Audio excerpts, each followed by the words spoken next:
Hello and welcome to a new episode of the Game Informer Show. I'm your host, Ben Hansen, joined by Cyril Vasquez. Hi. Andrew Reiner. What? And Kimberly Wallace. Whoa. Hey, new year, everybody. Yeah. New year, new games. Is that New the way that year, works? New Kim.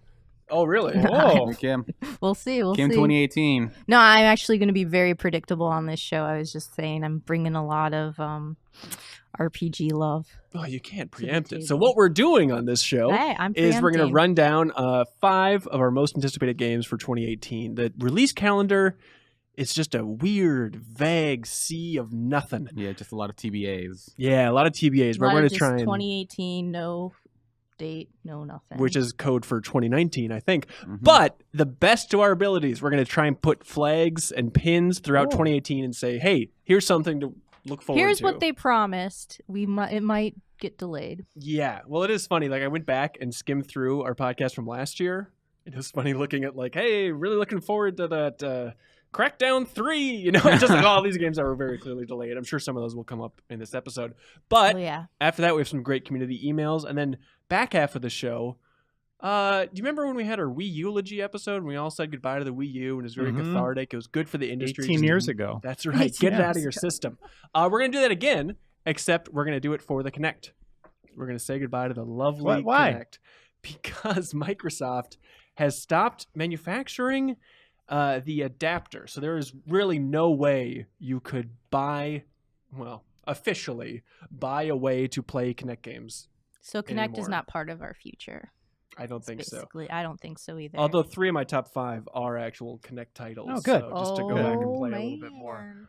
Okay, so we're going to go around the horn. 5 games that we're really looking forward to in 2018. Hell of a year. Cyril Vasquez, what are you looking forward to, man? Wait, which way are we going? 5 to 1? 5 Yep. to 1. Yep. Okay.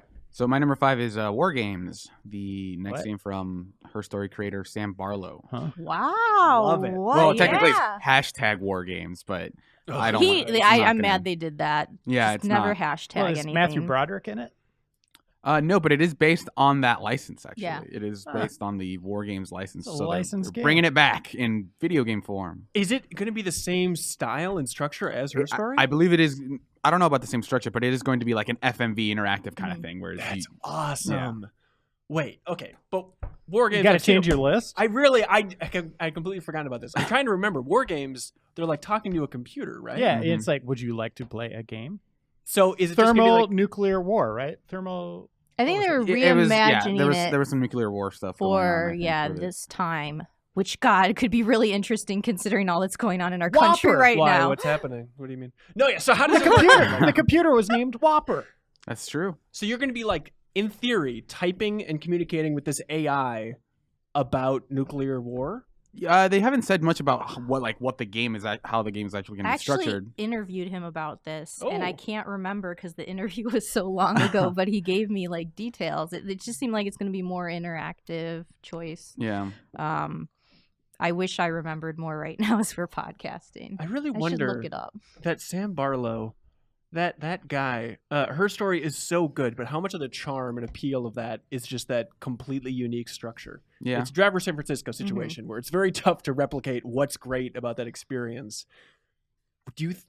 Could you do it literally in a Her Story style where you're just typing in keywords for the computer to recognize? I think you could, but I'm less sort of concerned about like emulating the structure, and I think Sam Barlow has a pretty good track record. Like before Yeah. that, he made Silent Hill: Shattered Memories, which is like one of my favorite Silent Hill games, just Really? because of how well they managed to do horror without sort of like going into sort of the clunky combat aspects of Silent Hill. Yeah. So like I am excited for this, mostly on his track record with me so far. Of just I really like Silent Hill. I really liked Her Story. It was like it was an awesome like way to spend 2 hours and learn more about the past. But WarGames I think is definitely seems like a game that is up my alley. Even though I don't really have much appreciation for the movie WarGames. Have you seen the film?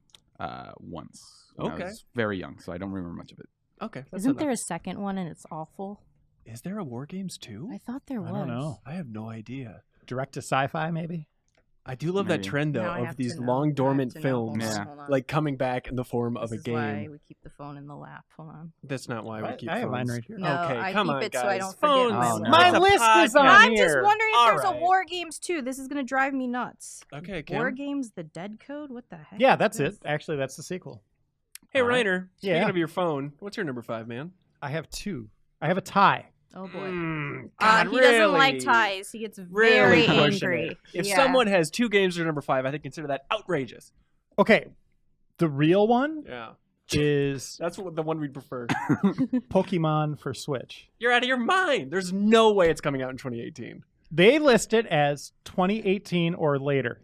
Yeah, I wonder which is So gonna between be. now and the end of humanity, of time as we know it, there There's could be a an- Pokemon I like game. that they put an There's an or or. later caveat on The it. That or was very means nice. 2018 or later. So I'm hanging What on game that. has ever been finished above schedule? You know?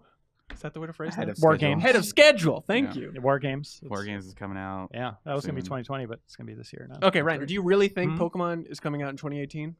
Yeah, I look at the Ooh. Switch schedule, and what do they They have need for the fall? It would be the perfect game. Like, you don't have Mario, you don't have Zelda this Mhm, year. That's true. What game would be better than that? Smash Pokemon Brothers. would be the biggest thing ever on Switch. It's going to be Pokemon Warriors. Koei Tecmo is going to Oh, make it. yeah. Honestly, would you want to make a bet on whether or not it's coming out? Yeah. How much? A lunch. Let's just go like You have $20. to go to lunch You with me. always Oh want to my get money out of people, That's man. he either gives you $20 or you have to go to lunch. with Oh, him. Christ. Okay, what's your fake one then, if that's the real one? Anthem from BioWare. That's And mine. that's either like I'm really excited to play it or I want to watch the dumpster fire of EA microtransactions. So that's transactions. actually my number 4. Oh. Because I think it, like, I liked what I saw of the footage, but we haven't seen enough of that game to really make a decision one way. What I like about it is I think it's time BioWare did something outside of Mass Effect and Dragon Age, and just I think that's good for creativity in general, and them not being like, stuck in those series trying to work within those confinements and do something completely fresh. I think that will be interesting. Now, I am nervous about it Yeah. based on Everything? recent developments with EA. Hey, but Casey Hudson's back, so I don't know how much difference one person can really have, but But I Yeah. mean, It's what we exciting. saw got at nice E3 hair. looked really cool. It got me excited for it. So, yeah, for me, the reason I put that there is it looks like build your own Iron Man game on an alien world, yeah. and that's freaking cool. So Yeah. that's why I put that there. I think Hopefully they can deliver. my big reservation with it is that it seemed like the demo that we saw at E3. It seemed like I think people sort of saw it as like BioWare trying to do Destiny 100%. stuff. And I feel like that sort of very like repetitive, let's here's your character and make them stronger by doing these actions. It seems sort of not as conducive to their strengths, which is like characters and storytelling. So I wonder what the balance of that will be. So that's why I didn't make my list, but I am excited for what they, whatever they end up showing eventually. And we're all feeling confident in 2018? As confident as Pokemon. Well, EA doesn't have a huge history of letting certain titles slip out of the years that they have planned for it, even when sometimes maybe they should. Right. Andromeda should Yeah. come out in 2025. You, I were- think. Or you like know, pushing, like not pushing Titanfall. I out of I think 2016. they will set a hard deadline on that, and we'll get it in 2018. Now, when, I don't know. I could see it being a big fall game. I'm excited Yeah, to see I it. could see it fall. Yeah. That sounded bad. That and Pokemon right there. You're out of your mind, Reiner. Well, All what right. else do they have? I mean, Metroid's not coming this year. They put No. that as TBA now. No. I don't know. Maybe we A should Smash? stay tuned. I think a Smash Port's totally coming in the fall. Smash Maybe there's a Switch Brothers game on my list, Reiner, we can port? get to in a bit. Smash But, Brothers port? Serial Yeah. also Okay. brings up something that I'm worried about as well. Is I want this to still be like trademark BioWare with the narrative-driven stuff, and I just don't know how much of that is going to be there or not. And Well- they've kind of talked both ways on it. Like one minute they were like, "Yeah, it's going to have all the storytelling that BioWare is known for," and then I read another interview where they're like, "Well, it's not as much story." Story schmory. Yeah, it's like I can't figure out. It's a hard game to really pin down at this point what it is Yeah. or what We've it's got these gonna be. Anthem cards, and if you go on our website, you can read the lore after you Oh. collect Oh, them in gosh, the game. no. Well, what I about like it? I mean, Kim, I don't know if you played Old Republic, but that's an interesting model to look at, like those co-op missions for Yeah. just to get a flavor of what BioWare can do in the co-op space. That is true. So they have some experience with that, Yeah. But Kim, number 5? Valkyria Chronicles 4. There is we that? go. Did they have a release date for that? They said It's fall? 2018. 2018 in general? Yeah, Okay. I don't think they. I'm surprised might it's have- so quick after Revolution. Actually, Well, I want to forget about Revolution. Revolution doesn't count. It okay. wasn't televised on my TV, tell you that much. But I think it's great that I was worried that Revolution was going to kill the series, to be honest with you, because it Yeah. was not great. And I love that first game so much, and the fact that we never got, the third one still bothers me. It's a confusing gap now. Yeah, it Mhm. is for North America, anyways. But I would love to see it. It's going back on the big screen again, PlayStation 4. So that's nice because before they were just making them on PSP. Right. So right, it's right. like it's time to see it on there. And I think with a large scale game, again, it'll be interesting to see what they can do because I love that game to pieces. I'm so. trying to remember with Valkyria Chronicles. Is it like XCOM or is it like Codename Steam? Like, can you move a little bit or is it completely turn-based? No, it's you more like move. Codename Steam, where Yeah. you It's pick a real character time. and you move them a set Yeah. distance, and then you can fire at somebody. Yeah. Gotcha. Okay. Yeah. Well, that's exciting. Good one, Kim. You really did it. I did it. For my number 5, I have 2 choices. It's a tie. Wait, you just told us. Tell us the fake one first this time. Okay, though. all right. The fake one is a remaster. Fake one is the Age of Empires 1 remaster. That game means a ton to me, and I'm so excited just to have an avalanche of nostalgia hit me in the face playing that. Cool. thing. See, I thought that was already out, but I guess not. They said it was coming out Oh, okay. for Age of Empires anniversary, which was last year, and then they slipped out of the anniversary Okay. for the remaster.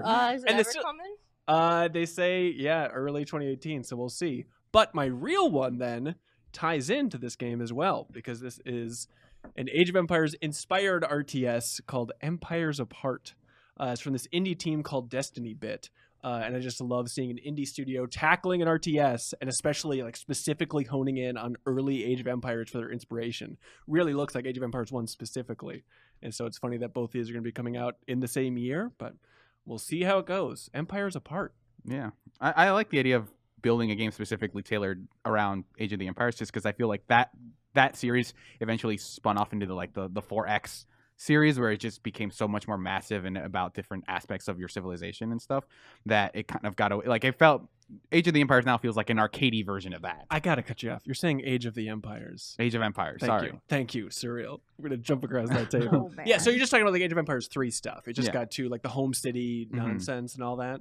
But Yeah, like getting back to like core RTS. yeah, I think that could be cool. Yeah, you're an Age of Empires 1 guy, right? 2. 2. Okay, naturally. Ooh. Real Big round. rift We're gonna have over to here. fight Yeah. now. Tearing us That's why apart. we're at opposite ends of the table. It's just we couldn't stop Oh, fighting about Age damn. of Empires. Let me at him. Surreal number 4. My number 4 is Soul Calibur 6. Wow. Why? Okay. I think playing Tekken 7 last year, I remember that I enjoyed the sort of the 3D fighting aspect of it, and I remembered like, I don't know, it feels like there's something missing, and then I realized, oh right, it's because I've played like way more Soul Calibur than I ever did Tekken. The part that was missing was the part where everyone had a sword. But I've sort of remembered in recent years how much Soul Calibur I've played. Like, I played a ton of 2, played a lot of 3, and played a ton of 4 actually, just because it was the only one you could play on 360. Didn't play as much of 5, but that's a series that I have kept up with, and I like the idea of them sort of going back to basics and having they have like this sort of like universal parry where if you see an attack coming, you can basically immediately like sort of reverse it and basically beat it, but they said there's going to be some limitation on it, so you can't always just spam that one move and win all the time. But I'm excited about Soul Calibur on next gen consoles. Yeah, it's interesting just seeing when 5 came out. When was that? A couple years ago? Yeah, it was 5 was like end of the 360 PS3 life Mm. cycle. Is that when Yoda won the tournament? No, that's the one where Ezio was in it. Oh, Yeah, he ended up winning after all Yeah. that. But I feel like it hasn't been that long. It only takes a couple years for Yeah. a series to go away and then come back, and it's just this whole new wave of enthusiasm. Like Soul Calibur 5, it felt like it's one of those things like, yeah, okay, another one of these, and then just a couple years away, and now suddenly people are like, I've always loved Soul Yeah. Calibur, give me I mean, six. I think it's because it's so unexpected whenever something's, Yeah. I remember when the announcement went, everyone's like, oh my gosh, it's still a thing. It's still going. Like, that just hypes people I feel like up. just this being the first Soul Calibur game on new consoles, I feel is Yeah. enough of a thing where it's like it's been gone long enough on this generation of consoles that people haven't gone back to the PS3 or whatever and played it. So like just seeing this, it does feel like a revival. It feels long enough to be like a revival. Okay, so if Tekken 7 has Noctis, Mhm. what guest characters are left for Soul Calibur 6? I don't know. I mean, they did- Lucky. Yeah, Lucky's tail. Yeah, That classic figure. he can just wield his tail as a weapon. I mean, they do have sort of the line open to SNK and Capcom at this point, so it's like not crazy to assume that they'll keep doing characters like that. If they want to go with SNK, they can do characters from Samurai Showdown. I think would fit that universe perfectly. Like having Galford, summon his attack dog. I think would be pretty. You guys all know Galford, right? Galford. Yeah, Galford. I think And I've been there Hanzo. in England. What about Go ahead. what about this one, Surreal? What if they get Kid Goku in there with the power pole? That would be super cool. I love Kid Goku a lot, so that would. I mean, they are basically under the same company, right? Like Yeah. Bandai Namco. So. But like would that art style work at all? Oh man, actually, now that I think about it, maybe not. unless they just go like full like this character is not in any way compatible with the rest of these characters. I would not want to see a realistic looking Kid Goku. Oh, like I've that'd seen be it. creepy. Oh, it's so many Yeah. character Oh. creators, and Yeah. it's always a nightmare. Otherwise, it's probably just gonna be Pac-Man, right? Yeah, Okay, yeah. with a sword that comes out of his mouth. He just has Ryder. teeth in this one, naturally. Teeth blades. Reiner number 4, man. I have a tie. What is this? You just like pack 10 games into 5 Yeah. slots. Is that what you Let's did? say it's like Light and Dark World. Okay. Okay. I got Monster Hunter World Okay. as one. What? Guys, come on. What's the other one? Well, You hunt I dinosaurs. mean, you know what? I was gonna replace that with Anthem since you picked Anthem, and now you just. You can't replace anything, Kim. No, This is I was locked going in. to. I Alright. didn't hunt put it on my dinosaurs. list because I figured it would make yours, so we can just talk about it. Anyway. I'm looking forward to it a lot, Reiner. I'm just kind of dismayed at your tie situation. But yes, Monster Hunter World coming out end of January, right? Yeah, Yep. so soon. Very Yeah. soon. It is going to be exciting. We might even talk about it later in the show a little bit. But yeah, absolutely. Having it on PS4, you're going to be playing on Xbox One, of in course. 4K, 60 Yeah, yeah. frames, with all my buddies. Yeah. Dinosaurs. I'm really happy that I'm also looking forward to this game. After going on that cover story trip and spending 2 days playing the game, through Is it those on your beginning list? sections, it's not. Well, then you're not really looking forward to It's it not that top much. 5 Not that looking much. forward to it. Yeah. But I was shocked by how approachable it is. It was like my number 6. So Sure. Good sure. answer. All right. That's a good one, Reiner. Yeah, I just won't say my other pick then. Oh, yeah. Sorry. What's your 'Cause other you light tied. world one? you cheating. Ni no Kuni 2. Oh, here we go. Old wounds with Kim. Here we No, go. I previewed the second game at TGS, and I liked a lot of the improvements to it. I felt like it's a good direction for the series to go. You sound really enthused about it. I am. You just made it super awkward, though. So it's like, gosh. I adored the first one. Yeah. Whereas Kim thought the first one was okay. Yeah. Everybody says she hated it, but she thought Right. it I was did. okay. I Exactly. just thought it had issues, level course. 5 issues that So- have been going on for a while. I know Studio Ghibli is not fully involved. There's people that left that studio Mhm. that went to Namco or whatever, the development team. So it still has some of those chops involved Yeah. in it. But the new direction they're going in, I think, looks awesome. And with that kind of Overblood history, I mean, because I Oh, think man. the Overblood, I think It's like the head of the studio, right? God, Kyle in the booth, help me out. Is he directing in Ni the no booth. Kuni 2? Yeah, so it's Overblood 2's director Yeah. making Ni no Yeah. Kuni 2. And That's that game exactly what turned out everybody great. wants. Yes, finally. Oh my God. All right, Kim. Gamer number 4, we already talked about. Oh, yeah. Yeah, You but get I a- can go to my number 3 then, right? No. Nope. Why the heck do I That- get... You talked about Anthem. You're Yeah. good. All right, number 4 for me. This game, Reiner, might fill in that fall Nintendo Switch slot, Yoshi, as it's called. Oh, man. Ambiguous Yoshi game from Good Feel, the developers of the last Yoshi game and also Kirby's Epic Yarn. I still think that last Yoshi game, second best Yoshi Woolly World. platformer. Thank you. With or without Poochie, though. Get Poochie the hell out of there. I don't want him near it. I actually didn't play it on 3DS, just on Wii U. But you forget how much of this game they showed. They had like a 1.5 minute long trailer that maybe because it doesn't have a name, people forgot about quickly. Yeah, it's just Yoshi. Yeah, stop I'd with rather the have working the Kirby titles. game. Well, they are also making ambiguous Kirby, so we Yeah. have that to look forward to. Crossover series, ambiguous. I mean, it was going to be called Octopath Traveler, but then they just had to change it to Yoshi. Yeah, Just put yeah, Yoshi in take it, it. we'll be fine. That's true. But they're going for more of like a 2.5D perspective with this Yoshi and the footage they've shown so far. It's a lot of like messing around with the background environment, going back there and whatnot, and throwing eggs towards the camera, which is revolutionary for Yoshi. So, platforming is something to look forward to. Is it still all like yarny, or is it? Yeah. Did they? Okay, so it's that same sort of art style, but with It like a more is. 2D perspective. Still Okay. looks good. Yeah. Hope you like flutes for a soundtrack because you're gonna I need a lot of do. I love a good flute. it. Hey, You know brother. me. Serial number 3. My number 3 is No More Heroes. Travis Strikes Again. Wow, is this a Switch exclusive? They've only announced it for Switch. So far, yeah. But I'm pretty sure they said 2018, but I could be wrong. But it's not higher. I think normally like the next sort of, because Suda is back in the director's chair for this one, because he has a weird history, because the last game he directed was the first No More Heroes, I believe, and then he sort of helped with other projects at Grasshopper, like Shadows of the Damned, but those were directed by other people, and so like this is like the first game he's directed in 10 years. So I like normally that would be like my number 1 because I love Suda, but I'm a little sort of trepidatious about sort of the structure. So it's supposed to be sort of half like No More Heroes, half sort of retro game, sort of like obsessive kind of thing, where they Obsessive. like the first trailer had Hotline Miami in it, and like there was someone playing Hotline Literally? Miami. Yes, like they had the song, they had like one of the songs, and someone was playing Hotline Miami in it, and the idea is that he's being warped into this retro game world with one of the villains. And so at least a big part of the game is going to be you playing sort of like indie games that look kind of retro, like Hotline Miami, in various challenges. So I'm not sure how much of that game that will be versus like, because I like the way No More Heroes plays. I like the first one, and the second one I think was better. So I'm curious to see what the split there is. If I'm just going to play like 6 indie games that I've already played, it's going to be a little weird. Yeah, it sounds like a mess. That sounds interesting though. It sounds right. like Conceptually, it's interesting, but like I'm. But there's always sort of like tinge of like, is this going to be one of those things that's like, from an idea perspective, really cool, but then when they execute on it, it's just kind of clunky or whatever, because that is another thing of Suda's. But it sounds like Retro Game Challenge on the DS, Yes, right? yes. Except you're playing modern. except indie I'm games. rated, basically. Yeah. But yeah, like I'm super excited for that. I'm like number 1 curious, number 3 excited. I've always considered you number 1 curious. Ryan, what's next, man? So I had ties for all of them. Oh my god! And I thought I could get away with it. No! I thought I could get away with it. You had No. to skip But over me. Choose one. I can choose one.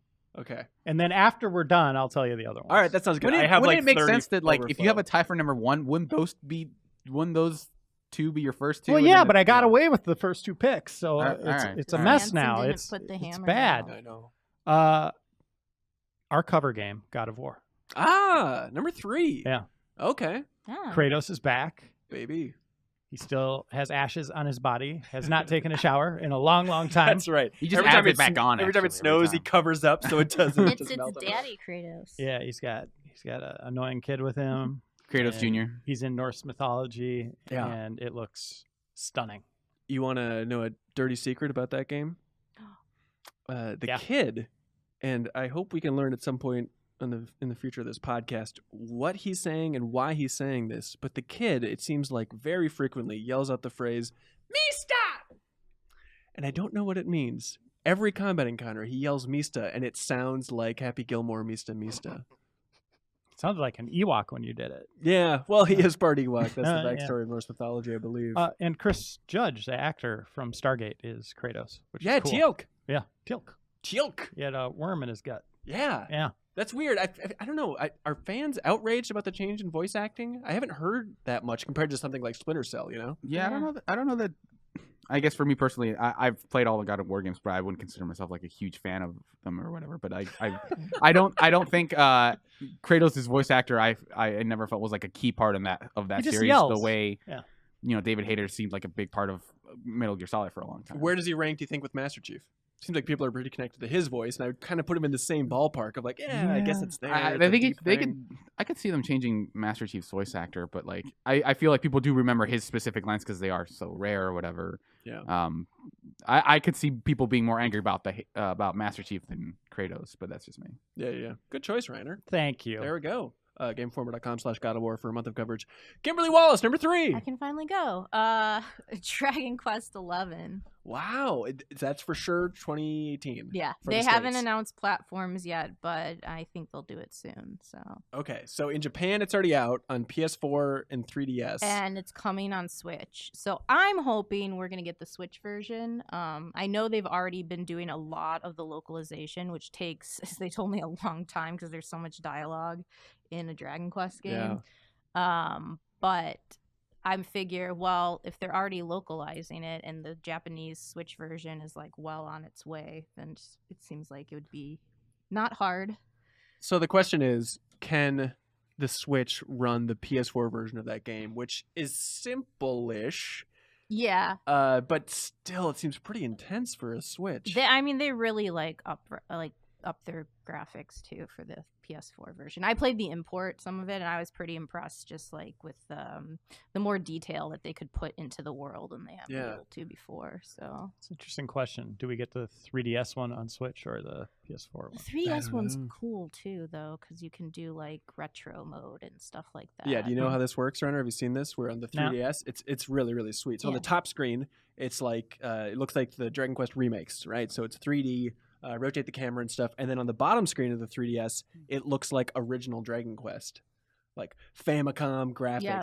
But the bummer, which I didn't realize, is that at a certain point, a couple hours in, you have to choose which version you want to look at the rest of the game, and then it locks in on that one. Retro, totally.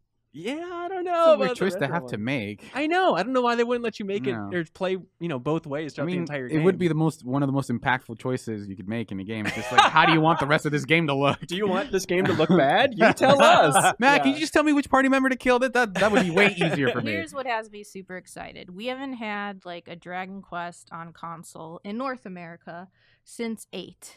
It's Builders been a not long time. included. Yeah. Yeah, I'm not including the MMO. But everything else has been on handheld, and I'm just ready for that adventure to go back to the big screen. 8 is one of my favorites just because that world was just, so engaging, and seeing what they can do, now a few years, it's been like a decade since they did that, on like on new hardware makes me super excited. Yeah. And I love those games. I mean, yes, I feel like what's interesting. Yes, they're bad. No, I feel like what's interesting with this series is like it is the longest running Japanese RPG series.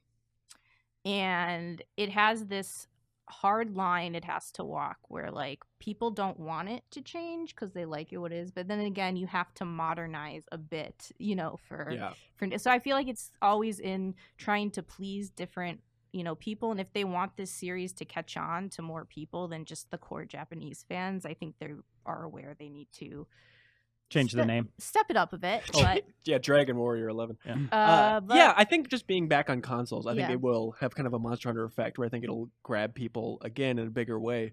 Friend of the show, John Ricciardi, Dragon Quest fan number 1, talked about it a lot on the 8-4 Play podcast, Okay. and he said it is a long game, yeah, slow start, like every Dragon Quest ever, but that by the end of like the 100-hour journey, he said it was hands down his favorite Dragon Quest ever. He said especially the characters, like by the end of the game, they really shine. Like the ending was really Yeah, satisfying yeah. too, which has me very interested.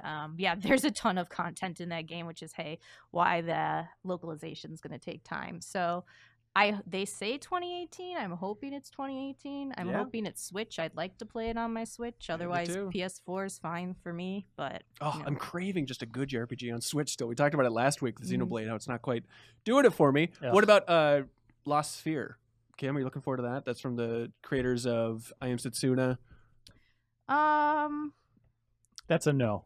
Right? You played it, right? I have. I've played a good chunk of it. The thing with I Am Setsuna just was okay for me. Yeah. It's the most okay game ever made. Yeah, exactly. Like, and it feels so much still in that vein. And from what I played at the demo, I'm not sure they made enough. They tried to fix some things after feedback, but I don't know if they've done enough which is the main problem with that game, is like it didn't have its own identity. It was pretty much like, I'm going to strip Chrono Trigger and everything people love about Final Fantasy and those nostalgic RPGs, but didn't have like its own twist on those or way. Snow's a twist. Oh, hey. Oh. Yeah, I hear you. But yeah, that's what I worry is going to happen again. I hope that's not the case. I'm definitely going to play it, and I'm hoping for the best. But Lost Sphere coming out in January, everybody. Please look forward to it. Yo. Number 3 for me is A Way Out. The co-op interesting. bizarre story game from Josef Fares, the creator of Brothers. He's on the podcast back during E3 and whatnot. But I love co-op games. I love split screen games specifically. And the idea of, in 2018, EA of all people, funding this bizarre split screen focused co-op experience, I think is awesome. And the idea that you can buy one copy and then share that with a friend. Yeah, You can play that's pretty cool. online and it'll still represent the other I person's didn't know that. screen. That's good. Yeah, I think it's going to be a great social weirdo experience. Yeah. Even if it's a mediocre game, at least it's swinging hard in a very bold direction, and I'm looking forward to Yeah. it. Serial, number 2. My number 2 is Red Dead Redemption 2. That was my number Oh, 1. That's my number Kim, one. That's fine, everybody. We talk about it now. That's how this system works. Relax. you guys are gonna get to talk about it. It's not like it's illegal for you to talk about it. Yeah. Now. I wanted get to a say horse? it first. All right. Sorry, So guys. Got a Red Dead cowboy Redemption hat? 2. We talked about it last year on Yes, this very it was my podcast. number Yeah. one last year. Yeah. I was actually thinking of that. I was like, my number one last year. Here's my question for you, Serial, is since we talked about it last year, have any details of the game made you more excited? Or is it still just the fact that it's a sequel to one of the greatest games ever that has you excited? I think the focus on like having a posse over just like playing as John Marston and Yeah. like playing one They of call seven. it posse control. Yeah. You're insane cowboy posse, absolutely. But just having the ability to like the potential for there to be character swapping or like even something like, you know, something loosely class based where it's just like this one character is like a sniper and this other character has like, you know, dual pistols or whatever. That could be really pretty cool. And some of the story details we've seen, I think, like Returning being a prequel, characters. yeah. You know, that stuff I think is really interesting. And but a lot of it still is riding high on the idea of like just an up-res Red Dead with like more expanded options and like a more dense world, something on the level of like GTA 5, I think could be pretty cool. What if, instead of Red Dead 2, I gave you Red Dead 1 on Steam with like full modding support? Which game would you take? Like if you said like this year or like right now you get Red Dead and but Red Dead 2 gets delayed, I would have to think about it. It would delay it 2 years. Oh God, I don't know. Would you take that? I don't know. No. No. I really want to play Don't Red Dead ruin it on for us. I guess I'll have to take the sequel just because you can play. Okay, all right, teach their own. I'm in a camp. I'm actually cooling on Red Dead 2. The more I see of it, it's bizarre. But just more thinking about Red Dead 1, love that game. Mainly, it's like, oh, crazy outdoor environments. I feel like so many open world experiences have given us an extremely beautiful version of like the outdoors at this point and just the great wilderness, where I don't know if that is appealing as much anymore. And also, so much of it was John Marston. Like, I love that character. I love the voice acting. And what's the from the trailers? What's the new guy's name? Oh, I don't. Duke Lacrosse. Sure. He seems fine. Yeah. You know, but I'm still not sold based on what they've shown so far. Outside of just visually, it looks solid. They showed very little, though. Yeah, but I just want That's some why it's so detail. exciting. Yeah. Yeah? I just think it's exciting. I love, as you said, I love that first game so much, and I'm ready for a new adventure. You know, in the Red Dead world, like. They still make the best open world games. Yeah. And for them to tout this as like a reinvention, kind of like in their first statement, like we're really changing up open world again. Like, what does that mean? Yeah. Just the idea of What this is that being their first project on like next gen consoles It's and been stuff. 5 years. Yeah. And we're gonna have multiplayer too. Like, I'm very curious about what they do for Red Dead Online, because I love Red Dead 1's multiplayer. It's so bizarre. Just the entire world is like a lobby. Yeah. Such a unique system. Good choice, Serial. You really nailed it. Reiner, number 2. Another slam dunk. My whole list just slam dunk. Just perfect. NBA Jam. Last of Us 2, Part 2. You think 2018? Did they say 2018? No. I feel like They haven't said anything. So this But is I'm putting it this wishful this thinking. fall. Okay. Naughty Dog's insane. They'll get it done. They better for this list. I don't think it's coming 2018. It's gonna be amazing. You know, I listened to an interview. The AIAS, what is that? Academy of Arts and Interactive Sciences. The Academy of Interactive Arts and Sciences. They have a podcast. I think we've talked about before that Ted Price hosts, talking to other game developers, and he recently had Neil Druckmann on, and Neil Druckmann said something which maybe was obvious and just stupid, but he said like, "Oh, the first trailer for Last of Us Part 2, like that's not actually in the game. That was just kind of a tone piece. So don't see Joel walking into that room as an actual scene and moment that's going to be in the actual game." What else has you excited about this game other than Well, I'll say, you know hammers. how you said you were souring on Red Dead just the more you thought about it. The second footage we saw of Last of Us kind of disgusted me. Yeah. Like, I was like, oh, man, that is just brutal. Why did they show that? Yeah. So I'm a little worried about it maybe getting a little darker. Also, I mean, if it can. As opposed to the lighthearted affair. That- was that- Last of what Us was That that? One. David character was a real hoot. What was that? Like 3 minutes of just pure It's really hard violence and for me torture? to watch people get tortured in games, just in general. Just like in movies, there's a level. But Neil Druckmann's back. Yeah. But Bruce Straley's gone, who is But one they of the hired directors. to help him the girl from Westworld. Haley Yeah. Gross. Yes, thank you.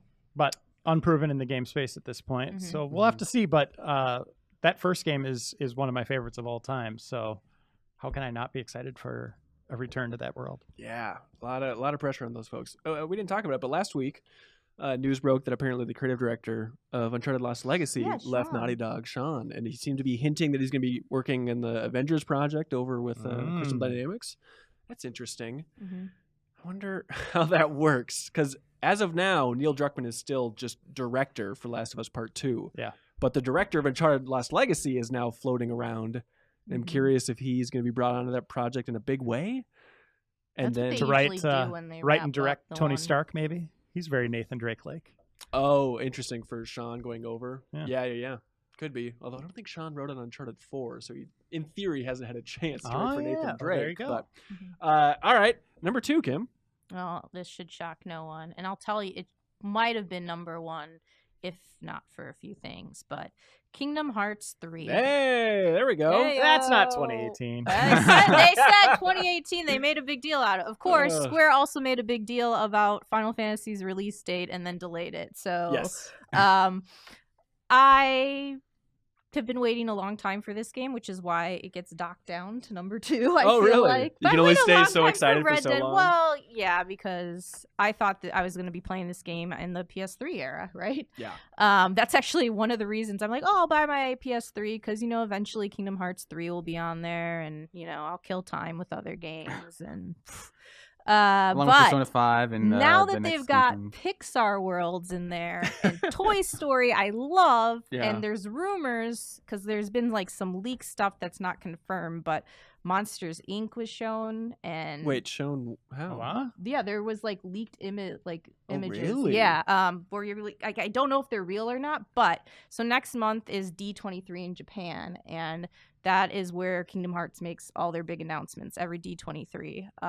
So I think they'll announce another world there. So what worlds have they announced? Hercules, Yes. Toy Story, Brave, right? No, Brave? Tangled. Tangled, Mhm. Big Hero 6. Big Hero 6. That's a yeah. weird one. Okay, is that it? That shows how long I that think game's that's been in it. the works. Honestly, it was like, hey, Big Hero 6, it's hitting theaters this summer. Let's announce this world, And Yeah. now people are like, oh, I guess I watched a movie when I was a No, kid. yeah, Yeah. It's Tangled. Sorry, I mix up Brave and Tangled. all Okay, the yeah.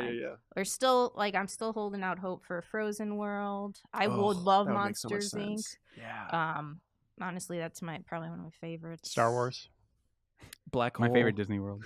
I mean, it is Disney now. I mean, Yeah. they could do Inside Out too. Now they That's can do Cool. Pandora because they own Avatar. Mhm. Oh, yeah. Let's Aliens. see. But- X-Files Supergirl. World. Marvel what Cinematic we're Universe, all hoping for, Deadpool. I don't think will ever happen, but we're all hoping for that Star Wars collaboration. Yeah, or Mickey Marvel. Mouse versus Yeah. Luke Skywalker. Okay, a Keyblade turning into a lightsaber is just going to be Just amazing. a Makes sense. Keyblade lightsaber, yeah. That's, and that's going to be the teaser trailer for Kingdom Hearts 4. It's going to end with just a dark room and then just the light coming on. I just think that'd probably have to be a nightmare to coordinate and get signed off on. Yeah, that's tough.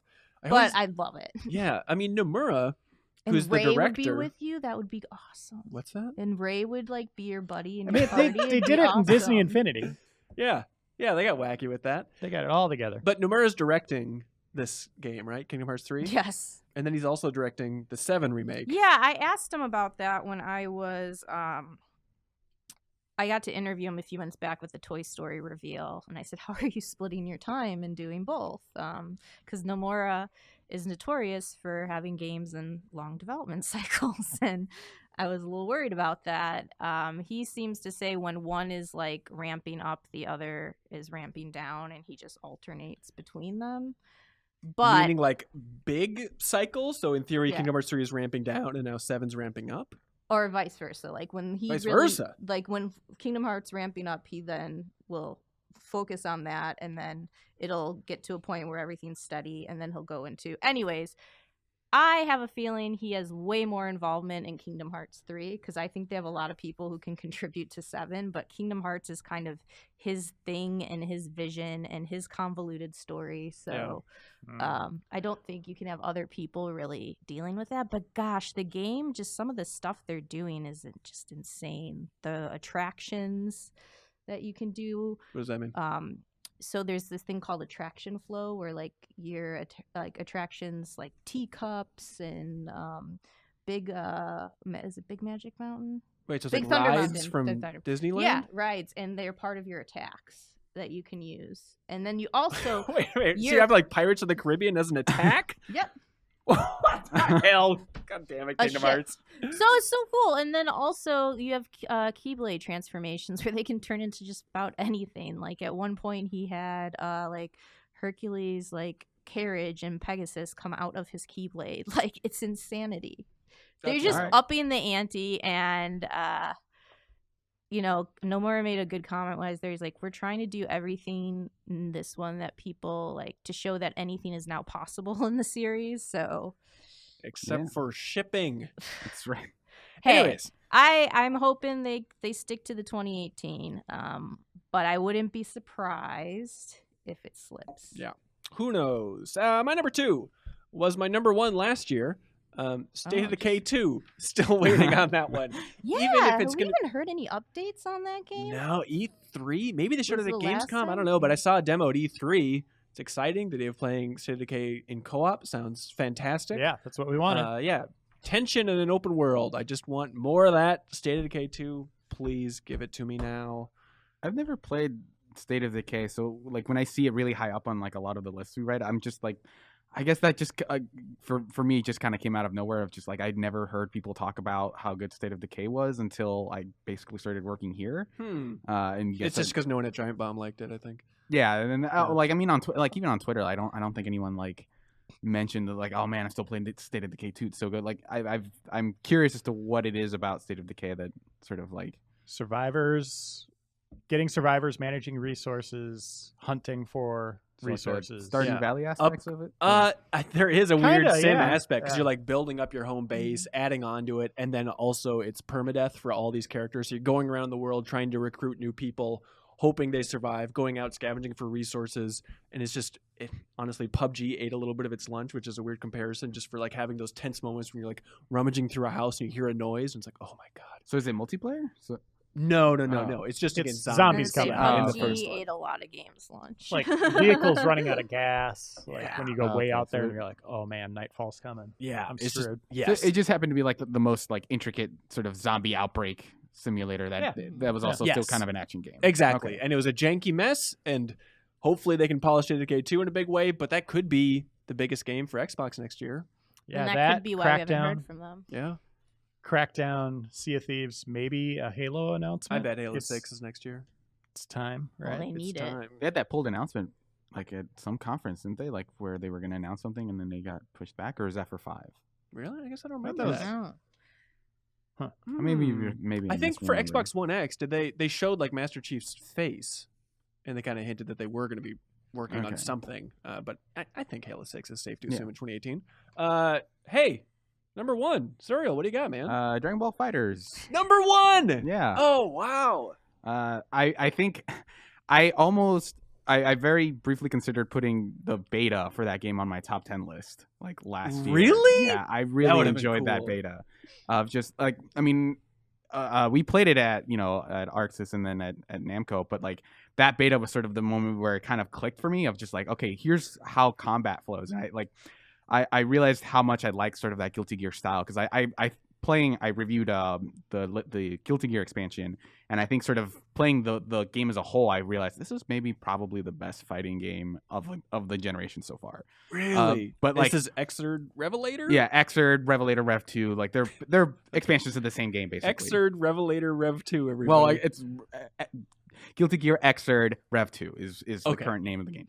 But like the thing that I even though I like I'm astounded by that art style, I didn't really click with the actual art of the characters, of just like very overly designed, but like lots of belt buckles and stuff like that. Stuff didn't really click with me that much. Some Nomura stuff. But seeing characters that I actually like have a fondness for, like, you know, all your favorite, like Goku, Android 18, things like that, and just They've seeing announced more since we last talked about it, like what Beerus and Kid Beerus, Trunks Hit, Hit. Goku Black, just like seeing all like a combination of favorite characters and just like new characters in the Dragon Ball universe, I think is super cool. And like playing that beta, I was really excited about how well those battles flow, and I'm excited to like have different team members, and the story mode stuff they talked about seems pretty crazy. I do have a couple reservations of just like the lobby system in the beta was very okay. Go into the U.S. lobby and then hit the Canada U.S. East lobby. And I think they did that in Guilty Gear, but they also have sort of just a fine match. Like it was all based on like online lobbies that stratified you in like, I am the best player in Canada and US East. So you want worldwide rankings? Is that what I want is just let me like in that beta there wasn't a thing where it's just find me a match. Right. Like so that I'm a little trepidatious about that. I'm a little worried that the battles go on for a little too long in some cases, but that's more of a viewership problem, not a gameplay problem. Like playing the game, I didn't feel like I was playing forever. But I have been thinking about that game a lot since I played it, and I'm really, really excited for it. Yeah. This we haven't talked about it since we talked about it probably way too much on the podcast a while back, but they also finally revealed what those Dragon Balls are all about. Yes. So as you fight and do combos, you unlock Dragon Balls along the way? So the theory that we mentioned on the podcast of like if you do a 10-hit combo, you get the 1-star Dragon Ball, in it, etc. So once you unlock all those, basically the next person to land like I think a heavy hit will get to choose like a wish. One of them is like you get to revive a party member with like a quarter of their health. You can heal yourself up. You can have like infinite meter. And one of them is like a combination of like meter and health, I think. And basically that is the thing that the Dragon Balls do. And people were kind of like, you should be able to turn that off, or is like that should that be a core part of the game? It's like not doing a combo because you think the other person will land the first hit after that. So okay. I'm interested in the metagame that might create, but I could also just see it like in like high level play that people just turning it off if that's not the case. But that is an interesting thing that I think could make that game a little more interesting. But even if it didn't have that, I would still be super excited for Dragon Ball. It's going to be the best looking game of 2018, right? Yeah, I think it definitely has a chance of being the best looking game of 2018. Forget chance, Serial. Lock it in. It's going to be all right. I'm already writing up the entry. There we go. for best Done. best graphics. Reiner, you're number one, I believe you said. Red Dead. There we go. Kim, you're number one, I Red believe you Dead. said. There we go. My number one, Jurassic World Evolution. Really? Yes. Shocker. I'm not shocked by this at all. This is the sim theme park generator from Frontier. They're making Jurassic World Evolution. The only thing that has me worried about this game, because it sounds like just the perfect recipe. For Ben Hansen. Well, I think for a large section of the population, at least like 33% of the world's population. But it is any sort of Jurassic World 2 tie-in, The Fallen Kingdom, because that trailer for that movie, I've watched it amazing again and again. Just really hitting all those notes that you want. Boy, that seems bad.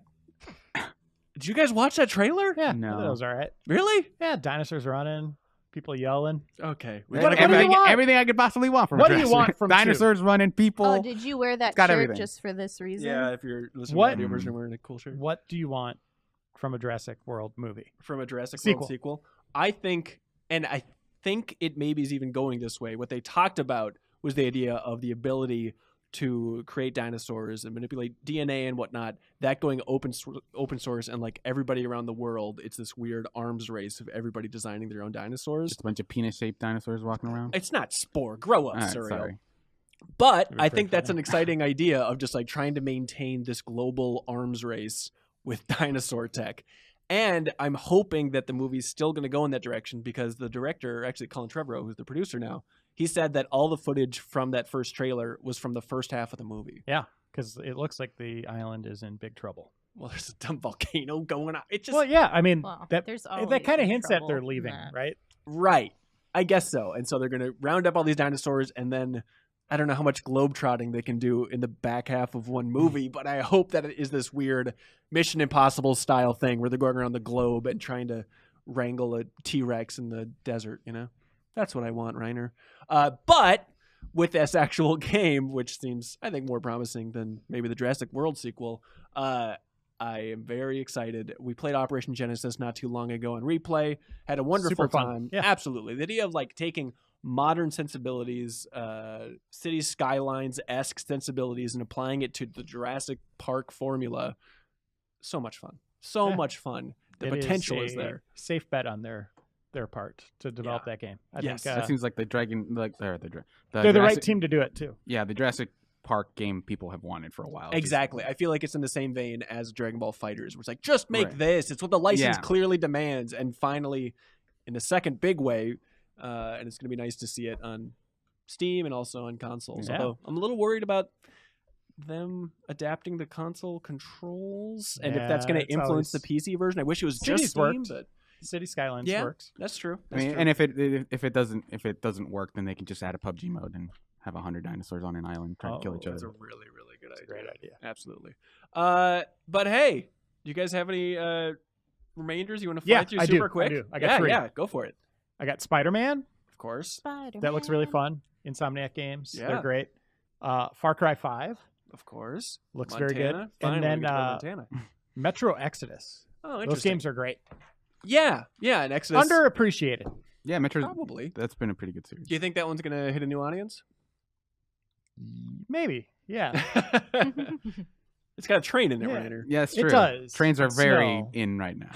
And Snow. Both of those are hits. Yeah. I have some overflow here as well, Rainer. Oh, a boy. Metal Gear game is coming out this year. That's true. Metal Gear Survive coming out February 20th. That's surprisingly soon. We're going to be playing a new Metal Gear with a single player story. Even if it's a nightmare. I am so just curious about that thing. Microtransactions and loot boxes, but we'll see. What if it's the best Metal Gear ever? Just Here's- What's the 98 narrative on that Metacritic happens or there? whatever. Here's Oh all my I'm going to say. I played it at TGS, and I had fun. See? But that's I feel like every time like Joe played it and it was like the running theme of that game is just like it's not as bad as you think. Yes, But- absolutely. But yeah, like Metal Gear Solid 5 plays super well, so just the idea of it being able to do more stuff with that with that combat system I think is enough to be excited about it. yes. Thank you, Surreal. Thank you. Yeah. They didn't announce it for 2018, but I'm also excited for Bayonetta 3. Oh, yeah. Yeah. The Switchboard's release coming for 1 and 2, Yeah. coming early in 2018. Another one for me is an open world action RPG, Biomutant. Yeah. Yes. From Experiment 101. It's that kind one of like looks cool. yeah, former development team members from the Just Cause series at Avalanche split off, and they're making this bizarro game where you play a mutated raccoon. And the cool thing is like certain elements from Evo Search for Eden, which comes up all the time on this podcast, right? Mhm. Where you're like tweaking your actual genetics and DNA to give yourself like wings or just replacing different body parts on this freaky raccoon. And just seeing like a, not cartoony, but more abstract animal-based open world action RPG where your character has a gun or a sword. It just looks wild. Yeah. It looks Yeah. cool. Sky from that game company. Sure. We haven't had a game since Journey Yeah. from those Yeah. folks. It's a mobile game, right? Initially, it's going Okay. to be coming to other systems later on. Hot Lava from Clay. It's like Mirror's Edge, but from a Hot fun Lava. kiddie perspective. Yeah. And then, do you guys remember that game, Pray for the Gods? Yeah. It's still coming 2018. Okay. This is the Shadow of the Colossus inspired game, all set in the snow. And the funny thing was, Snow. It's a hit. see, it was it got in trouble with having Prey in the title because Bethesda trademarked Prey. Yeah, that's right. So literally what they did, I didn't know this till researching it today. They changed the name of the game to Pray for the Gods. So it's spelled Praey. Also an acceptable spelling of that word. What? Why not just change it to the other form of pray? You don't have to shove an A and an E in there. Yuck. So what else do you Anyways. think we're getting this year? That's not announced. I think there's going to be a new Fallout. I think there's going to be new Okay. Smash Brothers. New Smash Brothers. Brand new or I a think we'll port? see it. I don't think it'll come out, but I think we'll see it. I think they'll release. They could maybe release a port of the Wii U one, Totally. maybe this year, and then like by the end of the year we'll see like the new one. No. Okay. Honestly, it's like my favorite series, it's certainly up there. But I don't even want them to make a new one. You Just don't wanna port make Wii another U one? and add a couple more characters. Like that's more than enough. That Wii U game is so good. Yes, Kim? No, I was like, I don't know if this is officially, if it was made official or not, but there's leaks about a new Tomb Raider game. Oh yeah, Oh, Shadow of right. the Tomb Raider. Yeah, that I I love that series, so I'd be excited if that came out this year. Yeah, and there's the old leak coming from someone reading marketing materials on the subway that it's going to be Eidos Montreal making it. Instead of Yeah, Fistful yeah. Dynamics, There's so all it'll be those interesting. leaks, so we have a feeling it's coming.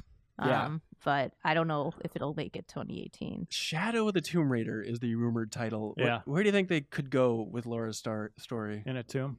Ah, that's pretty Yeah. good. I hope to a more interesting place. I always get disappointed by what they do with that character. So Really? Where was she? In the first one, it was Bermuda Triangle type of thing, Yeah. right? Yep. And I the just- second one, she was in Oh yeah, the Asia. The Himalayas. Some or something. sort of Yeah. thing. Yeah. Yeah. they always say they're gonna make her more complex, and she just ends up just kind of, for me, running the same course that she always has. And Well, maybe you can watch the movie coming out this year to help. I'm actually reinforce I saw the personality. trailer when I went to see Star Wars, the trailer for the movie, and I was like, you know what, that actually looks kind of fun. I want to see it. It's crazy how it is just directly that reboot game storyline. Yeah, It's it's- weird yeah, to see I- on the I'm- big screen. Okay, I'm gonna go see it. Yeah. All right.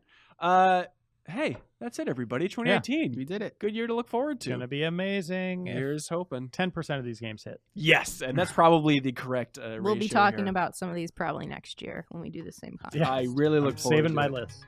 You guys want to move on to emails? Let's do it.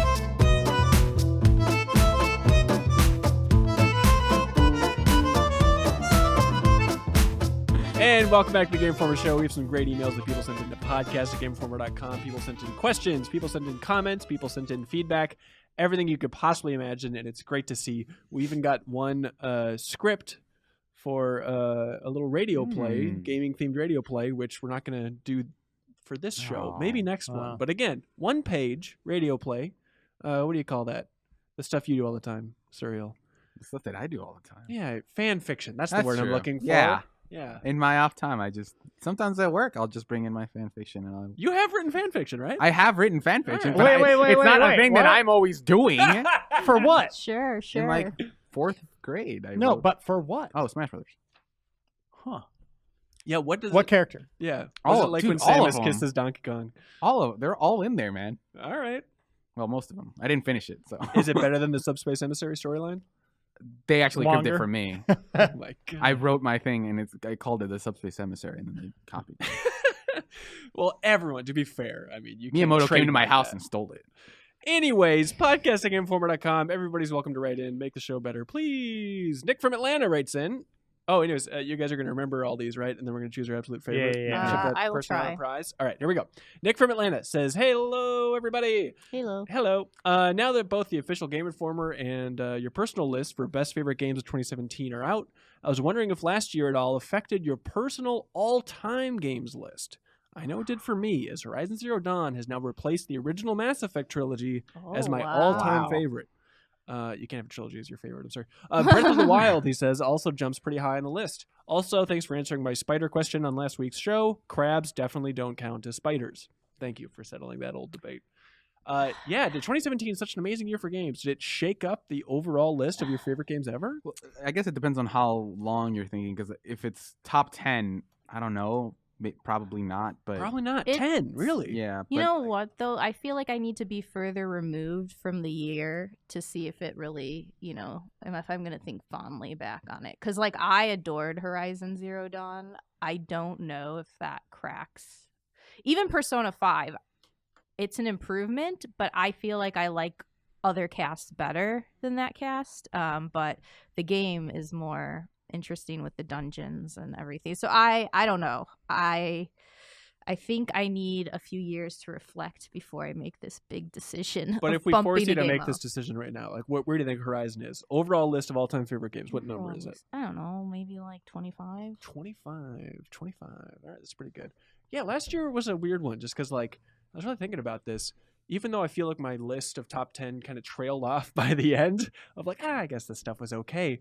It's a weird year just because, my top two, PUBG and Zelda, I love those two games more than I've loved any games in years and years and years. Maybe the last 7 years, those are the two strongest choices for the top of that list. So it's like a fiery passion on top, and then a sea of like, this was good, I guess. I had a similar year where I think Zelda and Wolfenstein were like the two that I would consider for that greatest of all time list, and everything else is like, this was like Night in the Woods is really good, and it's like my number 3, but I don't know if it's like favorite of all time kind of level. Yeah, I think maybe like what Kim said, like with having some distance, because I think when I first, like the last time that I added, that I sort of thought about my favorite of all time was like Witcher 3, I think is probably in my top 10. But I think a lot of it was like I played it at the time and I really enjoyed it. But like thinking back on it, like in 2016, 2017, it's like, yeah, games have not been that good since. And I think like it's possible that Zelda and maybe Wolfenstein will have some of those things where it's like, yeah, since then, nothing has ever felt like it like that good, and it makes you appreciate those games' uniqueness more. Yeah, for sure. So for sure, I think it shook up my top 10, maybe top 5. But what about you, Renner? No, I mean, how dare you ask that question? Okay. Every game after 1993 just trash. Absolutely. No, I don't think Zelda's my number 1 game of the year. I don't think I would give that a 10. I would be like in the 9.75 camp. Like very calling Kyle out. Oh, yeah, brother. He blew it. You suck. Kyle's in the booth, by the way. Yeah, but no. But Overwatch this year, my appreciation of that game grew more. Yep. So I think that game might be, given how much I've played it in 2 years, the most I've ever stayed committed to one game. That might be in my top 10. Committed to anything in your life. Yeah, seriously, yeah. Yeah. Speaking of which, gotta call my wife. Joshua McRoberts, good name, says, hello, crew. Do any of you guys have, or girls, he's sorry, Kim, he says, or girls, have a gaming-related New Year's resolution? Mine will be finally getting around to playing Persona 5. Starting it, at least. Gaming resolution. I think mine will probably be to revisit more games, because I think, like, I spent, like, last year and most of 2016 kind of, like, trying to keep up. Yeah. And just saying, like, I have, because going back to old games, there's maybe sometimes you'll get, like, some sort of work-related material out of it, but you're always like, I could be playing something new and maybe having like an editorial, or, obviously for review, things like that, like, or being able to bring this up during Game of the Year, things like that. There's always a reason to play something from this year. Yeah. But like, I'm maybe gonna sort of relax that approach a little bit and go back to some of my older like games that I've wanted to revisit, like the first Red Dead. I really want to get back to that. Yeah, I think I might be playing that. I actually found out that I have Darkstalkers Resurrection hidden somewhere on my PS3 that I didn't know. So I want to play more of that, and so I want to go back to games that I have always, one day I'll play that, but actually go back and do it this year. At least for the first half of the year before things get way too crazy. But with Darkstalkers, can I come over to your apartment that I've never been to and play Darkstalkers with you? Maybe. Can you teach me? Because I love the first Darkstalkers, but I feel like I'm just mashing buttons still after years of playing it. Sure. But if you can seriously teach me how to get good at Darkstalkers, that'd be cool. Yeah, I want to play Darkstalkers. Maybe I'll bring it in because my apartment's like super small. So, but no, okay. I need to go to your apartment. Okay, you need to. You're just trying to find an door excuse to go to my apartment at this point, then. And now I need to be invited in as well. I can't explain exactly. So you're why. a vampire. Okay, I can't talk about it. Okay. I want to write full impressions for every game I play this year. Full? So, what does that mean? Well, like we'll do a Game Informer review, like Kyle did Zelda, and that was kind of call that a review. Yeah, seriously. But that's kind of our take, right? Like, yeah. And then everybody else kind of shies away from like giving their critical consensus on it, right? Whereas I want to share my thoughts on the games, like not just on Twitter. Usually I'll just tweet something like, "Oh man, just breakthrough game, amazing, play it." But I want to give like full thoughts on all the games I put significant amount of time into. There's this magazine called Game Informer that does that, and it's called A Second Opinion. Yeah, we used to do those. Yeah. But, I mean, the amount of time, for people wondering why we got rid of those, the amount of time it would take to do that, like have 2 people in the office playing through Zelda at the same time. So that's not what you're talking about doing? No, this is like whenever I get to it. Like Zelda might come out, maybe I give my thoughts on it a week after release, or maybe it's like 4 months after it comes out. Yeah. But I want to share my opinions, my take on games. Okay. Finally, get your opinion on games out there, right? Not just on Twitter and social media, but actually like writing up full editorials on them. Yeah. Kim, do you have a cool gaming resolution? Well, this is sad because I know I need to do this. I need to dial back on my Overwatch addiction so I play other games. That's true. But to be fair, every year I say I want to keep up better. But what's the hard part for me being an RPG reviewer is that that's just not easy or possible. I got to a lot at the end of the year, but when I was busier in the other, there's just no way. And like when you play a long game, like the last thing you want to do is like get into another really huge experience right away. Right. So I found this year actually playing a more variety of genres was very refreshing for me. Even if it's just like a little palate cleanser of like, you know, What Remains Edith Finch, Night in the Woods. I played Wolfenstein too, and I really liked that. So I think I want to keep more varied and also try to stay on top of things. Because so many times I play a game and I'm like, why didn't I play this sooner? I love this. Right. But it just, you know, you get busy. You can't play everything. I wish there were more hours in the day, or at least I had more energy to Just do stop more. playing Overwatch. Yeah, let's see how Just this works. snap a disc in half or I delete it or whatever can't. you have I'm to still do. going to play it, but I'm going to try to dial back a little. Do you want to play tonight? Don't do that. Don't do that. That's a trap. Don't listen to him. He's no good. Mine would have to be listen to podcasts less while gaming. See if I can weed myself off that, because nothing feels worse to me, literally nothing, than like spending your weekend just checking Twitter and looking at your phone, checking Slack 400 times a day. It just makes me feel disgusted with life in general. And so my new strategy is weekends, leave the phone plugged into the charger. Yep. Keep it like on a cord. And my charger's in my bedroom. Put it in the just other room. just leave it there. That means no podcast while gaming, but I think it's good. It's good for the mental health. I do that right now on weekends because I noticed I'd be watching movies and stuff, and like Yeah. just that temptation to pick up your phone, and I'm like, wait, I didn't see what just happened. Now I have to like, you know. Or you'd be like Reiner recording a podcast and the temptation to pick up your phone. It's on the table right now for audio listeners. Anyways, Christian writes in and says, hello. First of all, Leo's story about eating too many dried apricots really hit home.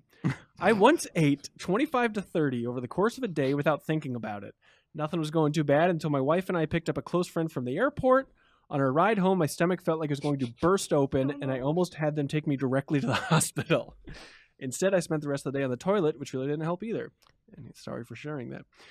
Thank you for that insight. Did you guys, Ryan, I don't know if you heard that. After you left, we were taking Skype calls. Yeah.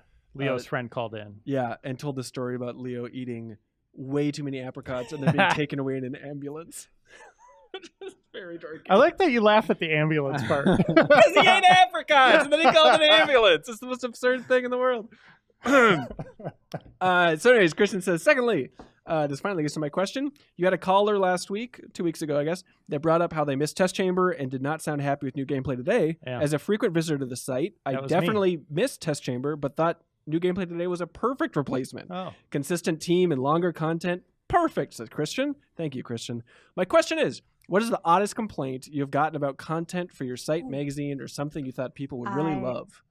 I have a good one. This Yes. actually just happened. When I posted my Yoko Taro interview recently. That's the creator of Nier, yeah. Yeah, somebody told me I should have listed the translator, which they don't want you to really do. And also they said you should have had this posted the original like Japanese text for this as well. Like that's just we're an American site, that's no value. Like That's I tough. think because here's what's the problem is that Japanese translations unfortunately don't always come across the smoothest because the translator you have, it's a hard job. They're going from English, Japanese to back. And then I think for the Taro one, the translator I had was British. And so I had like, you know, So they're translating it 3 ways in their mind. yeah, exactly. So it's a challenging thing, and it's really hard, especially with someone like Yoko Taro who likes to just like not ramble, but Wear a ball on his head? you know, just The moon. he likes to give anecdotes and stuff and like just go off the page Sure. a little bit, a lot of it. Yeah. So he's a great interview, but you know, it's hard to get those to sound, I guess, perfect in English. You know, Okay. like even when you edit and fix and do what you need to do, and then they always think you're hiding something from them if you don't have the original like Japanese translation. I'm like, I'm not. This is exactly what I was given. It's scary with translations, though. Yeah. I mean, we just did 3 Japanese cover stories back to back. So just working through subtitles for all those videos, it's such a nightmare. And it's amazing how loose it is. Like, there's little examples where sometimes I'll run something by somebody else that speaks Japanese, and just the translation can be completely different, and it sucks just to know that, like, it's ambiguous. You never know exactly what they're saying, and that's why when people always come in with like, Japanese interviews are boring or Japanese developers are boring, it's like, well, maybe not. Maybe the translator just isn't livening this stuff up, but it is such a hard role. But that reminded me about like people wanting more stuff to be posted. Every once in a while, I'll see the comments where it's like, a video in this article. Why don't you just type up the entire transcript and post it in the article instead of the interview? I knew that in 2 minutes. I don't know what the problem is. Like people ask that for like podcasts. Like, do you know how much time that would take? It's a crazy amount. Do it for this one. That's a really good joke. Send it into the podcast next week. Podcastinginformer.com. We will now read the transcript of our previous episode in this episode. That's our play. With a new cast. And then we'll translate it into Japanese simultaneously. And then Yoko Taro will read it. Do you guys get weird complaints? I do a column every Tuesday on GameInformer.com called Science Fiction Weekly. There are a surprising number of people that get up at arms about Star Wars being in this. They say it's not science fiction. Is it Miller? Because he's a big like fantasy guy. No, he agrees it's science fiction, but it's they say it's like the Force is like magic, but I was like, yeah, but what about the spaceships and androids? And even Lucas tried to like demystify the Force with midi-chlorians and stuff like that, right? But there was like, when I started posting Science Fiction Weekly and going into Star Wars, they were like seriously angry about this. If you look back at like the earlier ones. So then what do they think it is? Like if it's not sci-fi? It's like science fantasy. Something like that. Okay. But it's like, hey, do you like sci-fi movies? And if you say yes, then you like Star Wars? I mean, it's just like, it's natural. Yeah, seriously. There's like half of those movies are like squadrons of like fighter planes attacking giant like battleships. But what don't you understand? It happened in the past, Surreal. Far away. Yeah, absolutely. Long, whatever. Yeah, whatever. But the scrolling text happens and then fantasy. I don't know. Yeah, I get that. Someone once posted that they were very creeped out by my fingers on a video. What? To be fair, I don't know if this is like... Sorry. God! Don't do it. Don't do it. Edward Don't do it. Scissorhands. Can you sit on those, please, sir? My God. I am sorry if you're watching this. This is a family podcast. Most I'm sorry. normal fingers I've ever seen in my life. I don't know. Yeah, where do you think that came from? I don't know. Have you ever thought about your fingers being weird? No. Like one time in high school, someone said I had pointy fingers, but I That's don't what know. they're for. Yeah, I don't know. They seem fine now. Fingers, One wasn't guys. like moldy and dying. Yeah, or a year anything, ago right? they were 5 feet Why? long. Why you gotta make actually. them feel self-conscious about it? I think they're beautiful. Thank you guys. Touch me. I really wanted to fish for compliments about my fingers. Right into podcastinginformer.com. Hey. Let Serial know how his fingers are treating you. We're here for the great content. Right? This is from mysterious person just named H. All right, H. But with Game Informer debuting in 1991, has the staff been getting, on average, older? No value judgment here. I'm just curious about the demographics of the game playing community. And if you all have noticed graying of the staff over the past 27 years, do you find you have to explain to the interns concepts like floppy disk or user groups? Well, have you guys gotten older? I No. never age. Yeah. All right, question I answer. don't know. A wise man once said, "You're older than you've ever been, and now you're even older." I believe. But Reiner, is that weird? You have to explain old Yeah, Ryan concepts probably to. have more insight into this. No, I mean, usually when we bring in interns, they're pretty well versed in games and history. Sure. In terms of specific technologies, no. Maybe like stuff we used to use to record stuff, or like showing people like how we used to put the magazine together, like on slides and film and all that stuff.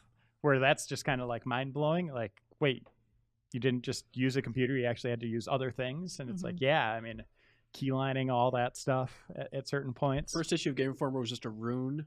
It was on a tablet. Yeah. Yeah. So that, but in terms of video games, I think everybody's pretty up to speed on how it started, where they came from, cartridges, floppy disks, all that stuff. Yeah. All right. So everyone's smart within the. No. What's the saying? Never trust anyone under the age of 30 or whatever. I think it's. Oh, over, definitely don't but- trust me. No. Yeah. Anyways, Mike Hennessy, yes, C, writes That in name and sounds says, familiar. "Hello, scurvy landlubbers." Pirate. Fitting a theme here. With the new Fantastic Beast movies and how we'll be getting one every 2 years until 2024, where are the games? I don't want straight adaptations, but I'd like to see a developer take a shot at the new franchise. Granted, it's a Warner Brothers franchise, but I'd personally like to see Ninja Theory or Andy Serkis cameos. What do you say, salty dogs? Should Potter get a parlay or be sent to the depths of Davy Jones' locker?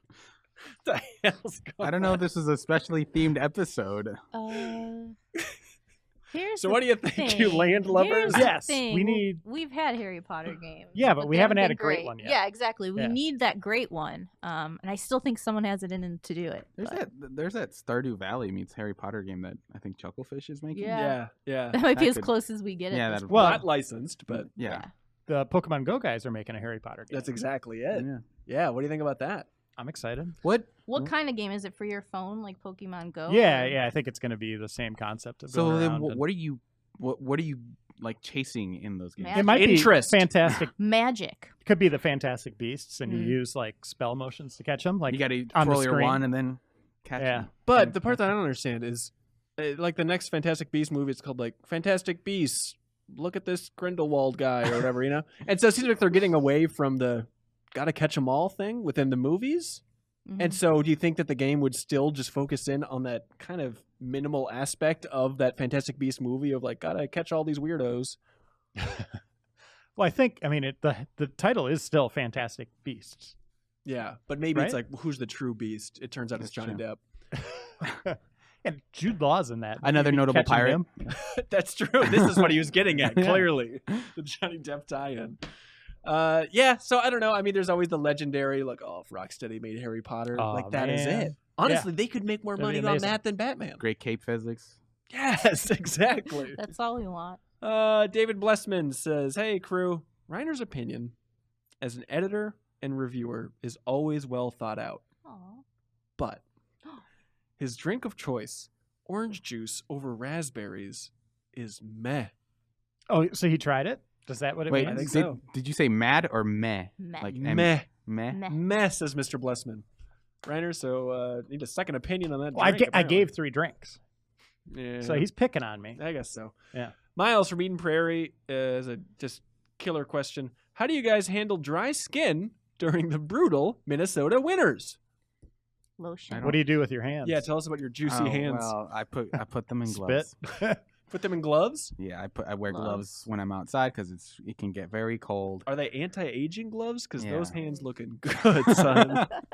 I don't know that I just wear thicker clothes than usual. And, He's talking about dry skin, though. oh, Lotion. Not I don't just really- staying Like warm. that's Dude, what same- it's a basic answer. Same. Lotion. Yeah, I don't really use lotion at all. So you just like put a bunch of lotion inside your winter hat? That's right. It's I just coat all my clothes in Vaseline and just go about my day. When it freezes, it actually preserves the skin. Yeah. I try and be a real hero, and it's like, no chapstick. Yeah, It's a I know. crutch, and it'll make you use it more and more. No lotion. Oh, But then that's look it. at my hands are literally bleeding. So maybe it I have jumps a on hard there. time with chapped lips in the winter. That's probably the thing that gets the worst. Yeah. Do And you then go for try to use chapstick? it- I use it, Okay. but just occasionally. I don't like keep it by me, so there's that like temptation to keep going. It's like your for it. phone. Keep it in Yeah. the other room. Yeah. Otherwise, you'll be watching Not on Use it weekends. once and walk away. Yeah, Minnesota winters suck. You're I just right, don't go Miles. outside. Yeah, just Oh, that's to the smart. car, and that's it. Yeah. I've been sleeping at the office for months. Gabe Brandolino. Brandolino. That's a good name. God, everyone's great. Gabe Brandolino from Kansas City says, hey, crew, Reeves jokingly brought up Evolve several times on the podcast a while back, and it got me thinking. Evolve had a lot of hype going up to the release, and the core 4v1 gameplay was super solid. But thanks to a poor handling of season passes and microtransactions, along with some complexity in working with your team, the game died relatively early after release. Yep. So I ask, what are games that could have been real gems, but due to a few mistakes, missed their mark? Games that were so close. I feel like the most immediate example for me is probably Gravity Rush 2. Oh. Like, I adore sort of the look of that game, and the soundtrack is incredible, and just like walking around those worlds and the core concept of flying around, I think is super cool. It's just the mission design in that game is like so like that's the thing I ding it for most, and it is a super important part of just you're never really using your powers as much as you should be, and it kind of disappointed me of just like I'm not playing the game that I want to most of the time when I'm playing these games. But like if they can, you know, like if they announce a Gravity Rush 3, I'm all in just because I love those worlds and I love the soundtrack and I like the concept of those games, but the actual game part of those games have never been good to me. Yeah. They never treated you right. Yeah, that's right. They've always mistreated me. I think on we my talked about it on fingers. the podcast a while back. Probably way too much, but still, Paper Mario Color Splash still makes me mad. The combat system is such trash, and it looks so good. I don't know. Stuff jump out to you guys? Yeah, I would say I'm enjoying it. I'm playing it right now. Shadow of War. Oh, I interesting. think they did too much with it, too much depth in that game that you're constantly kind of going into menus and like little things, managing all the time or little quests or grabbing certain things. It just kind of distracts from the real fun core component of combat and taking over those bases. But it's just constant orcs like everywhere, like talking to you. It's like, It's seriously, there's times I have to take a break. There'll be times I go into a base and there's like 4 orcs talking to me, like, each for like 20 seconds. And then another one of my guys comes running in mid-battle. I'm like, oh, jeez. I got another thing to say, Yeah, Ranger. that's exactly. It stops the battle. And he's like, hey, I figured this out. I'm gonna fight you. I remember that time you ran around the world. But that's one where it's just like, just leave them off to the side. I Yeah. get you wanted to bring them up close and personal, but they're Too close, orcs. too Come personal. Yeah. Tony Dungan from Eden Prairie. 2 people from Eden Prairie. Tony, do you know Miles? Miles, do you know Tony? Who can say?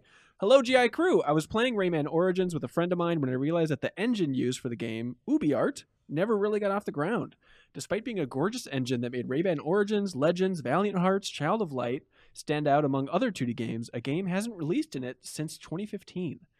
What are some game engines that you think didn't get enough use before being retired? It's a great example. Maybe it's just because they made like dev videos showing off the creation of the Rayman games with the UbiArt, but it's like, it's the easiest thing ever. yeah, We just 5 put in this- people. hand-drawn art. Oh, it cranks out a wonderful Rayman game.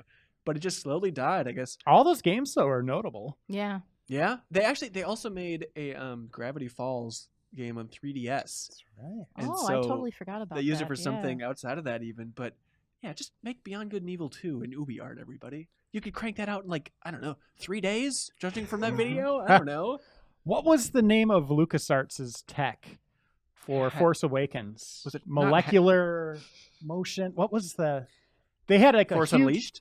Yeah, Force Unleashed. Okay. They had a huge like E3 presentation where they walked you through all the cool stuff Yeah. it could do. It's not Havoc. No, it was like their own in-house tech. But that's the engine where I was like, wow, if they could do this, that'd be amazing. Let stormtroopers grab onto things before Yeah. they get blown away. Yeah. So yeah, bring all those back, combine them. There we go. I thought the Fox engine was actually kind of like an interesting thing that hasn't really been that's a used. great example. Yeah, because I remember seeing that tech and I was like, man, this could give Unreal a run for its money, and then just nope. Well, they used it for one soccer game. Yeah, Pez. Or Are they whatever. still using it for PES? I don't know. That's a That's good question. I would imagine, right? What about the white engine? Was that Final Fantasy They used to call it the 13? maybe. Yeah, I think they got away from that Yeah. for 15. But yeah, that was a weird push. But And I think they made a new one for 15 as well, like an E3 demo Yeah. again. yeah. I always like it when developers pitch like their tech is part of like And the game's game. nothing It's like like it. it uses the brand new whatever technology, and it's just like I don't care. Just Just using does the g- Frostbite, it has to be good. Yeah, exactly. Nothing can ever go wrong with Frostbite. Oh boy. Yeah. Hey, crew, says Cameron Salardo. Cameron writing in, my question might be a hard one, but who do you think would win in a fight? Rainer, I'll just focus this on you. A red shirt or a stormtrooper? Oh, wow. That's actually an interesting question. I think it's the topic of next week's Sci-Fi Weekly. Here you go. Who would win? Probably the red shirt. Does he I have think they're more specialized for the mission. Stormtroopers are just kind of standard troopers, right? so one-on-one in like a wide open Final Destination? Yeah. Red Here you go. shirt Set the scene. stormtrooper. Set the scene. No items. Red shirt with a phaser, hiding behind a rock. And a phaser can kill people? Yes. Okay. Both, wherever you hit them on the body, they go down and they don't move ever again. Okay. That's what happens in the movies. Yeah. What'd you think about the bullet just reflecting or deflecting off of what's her name? Captain Oh, I Phasma in love Last that. Jedi. Yeah, I love that. That was a weird lot. because her armor looks so stormtrooper-ish, Yeah. and then it just immediately ricochets off her. It's like, what? Just give that to all the stormtroopers. Yeah. It's like she's in metal and they're in like iPod cases. It's confusing. Mason Cowell from Chattanooga, Tennessee says, hey, crew, my question today is simple. What is your favorite boss fight? Oh God. I think it's got to be the end from MGS3. Yeah. It's such a varied boss fight. It's like it is that like the sniper fight? yes, Yeah. it's the In sniper the fight. forest. Yeah, just all the ways you can set up and like kill him and then like turn the clock forward or kill him before you ever have to fight him. Just that many options you don't really see in a lot of games today, even. And like the idea of it being a thing where you have to chase him down multiple times, and the death state not being like, oh, you're dead, but you're being thrown in a jail cell instead. Yeah. It's still the best, but there's a part of me I hated that it was like split into multiple screens. Sure, yeah. It is definitely like long-winded, and that's maybe the weakness there. But I like the idea of this because most boss fights, it's like here's the arena, you fight them here, and then either you win or lose. Yeah. But I like the idea of it. He basically was like a Monster Hunter boss, and that he would run away, and you have to go chase him. And the idea of him not being him being like the first sort of non-lethal boss of just like he doesn't kill you, but you can kill him. Yeah, so I thought that was pretty cool. Thinking about like the sniper battles in Metal Gear after 3, they never really hit that high again. They try it with Crying Wolf, right? In 4, I think that's a sniping battle, isn't it? Yeah, I think so. Less, yeah. In that crazy snowstorm. You can approach it as like a close range thing if you just run towards them, but you can and then that Quiet was it was okay. Among the best boss battles in that game, but in a game of not super great boss battles to me. Sahelanthropus in the open world is just the best thing. God, I was thinking about that again recently. It's just nothing better to me than an open world with a big thing in it. Like having a dragon or having the Sahelanthropus running around that open world. It just still feels so unique. Maybe just because I like Shadow of the Colossus. But every open world needs at least one giant thing just roaming around. The dragons in Breath of the Wild. Right, or the tall necks in Horizon Zero Dawn. Yeah, it's just awesome seeing a huge thing that you can interact with in an open world. I also like when you can skip boss battles. Like in MGS5, there are those, I don't remember what they're called, but the ladies in the suits or whatever. Yeah. Like I like that there's one encounter where you can just walk around them. And you're like, no, I'm good. I don't have to fight you. Yeah. Best boss battle all time, Reiner. Oh, God. That's such a tough question. I'm going to, you kind of went off mechanics. I'm going to go narrative and go Final Fantasy X. It's not. Really? Sin? Yeah. Sin is great. I mean, I don't want to spoil it if you haven't played it, but. Yeah, you can spoil it. Oh, Dad. I mean, it's crazy, crazy, like how that all kind of rolls together from the very beginning of the game to the end. I love that. From a narrative perspective, I wouldn't say like gameplay wise or strategy wise. There's better battles in the game, but that was just kind of like, let's do this. And I think he even says, let's do this, Dad, or whatever. Yeah, right? He totally. Let's do at this, that point, Dad. Come on, Daddy. That's pretty close. I like to his that voice. you can It's just throw money at him. It's an intense moment. Yeah. Wait. I think the music that plays during that is really good too. Yeah. Sorry, what do you mean you can throw money at him? Riku has an ability where she can throw gil. Oh, I forgot about that. So I was just like, I'm not going to use any of this money. I'm just throwing like 100,000 gil at him at a time, doing like 10,000 damage. Him. Yeah. Uncle Scrooge's You vault. kill your father, who is Sin, by putting a bunch of money in his pocket. Yeah. The end of Final Fantasy X. That's beautiful. Kim, that was going to be yours too? Mm-hmm. I'll be damned. But I will give shout out really quick that Kingdom Hearts and Ys have some of the best boss battles in games. Well, I can't talk. What are those boss battles like? Intense. They're intense? You gotta have like really good Twitch skills on top of like these things are massive in front of you, like the beast, like as you're talking about like the larger than life.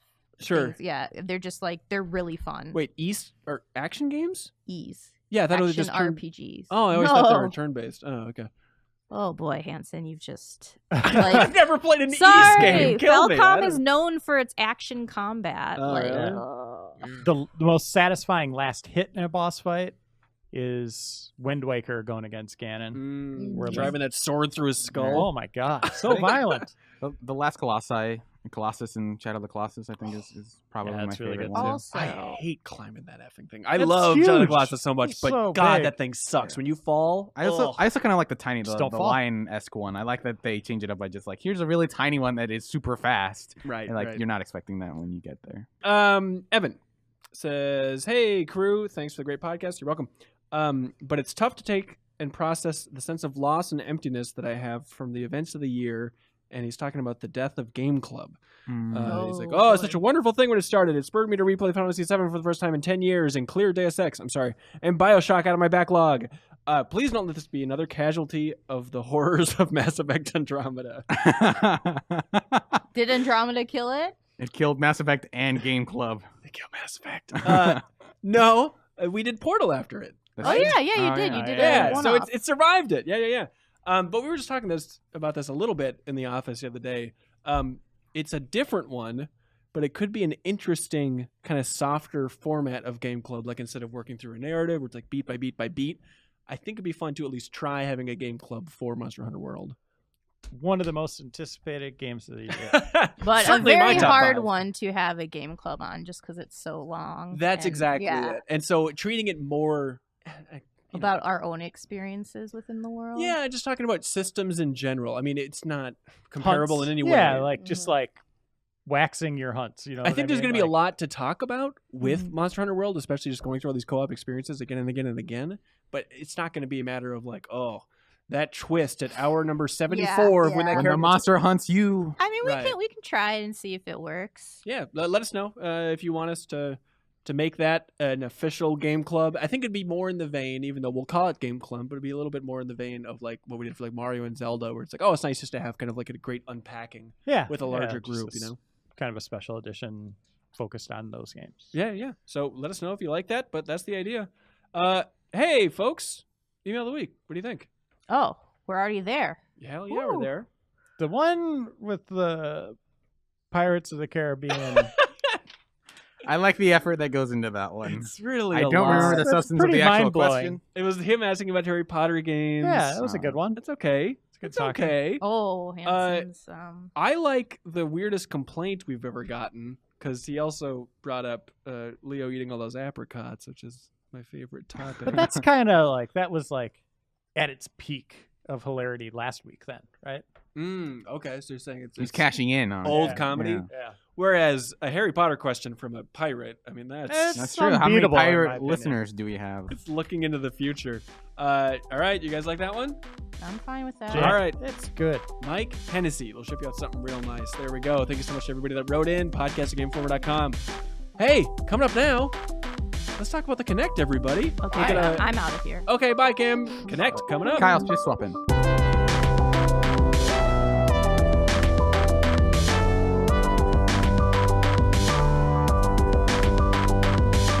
And welcome back to the Game Informer Show. I'm still here. We now have Kyle out of the booth Hey. on the table. I'm here. He's laying down on the table if you're just listening to the audio version. We have Jeff It's Cork here as comfortable. well. I have flames coming out of my head if you're just listening to the audio version. And Reiner is now 4 feet tall if you're just listening to Yeah. the audio version of this episode.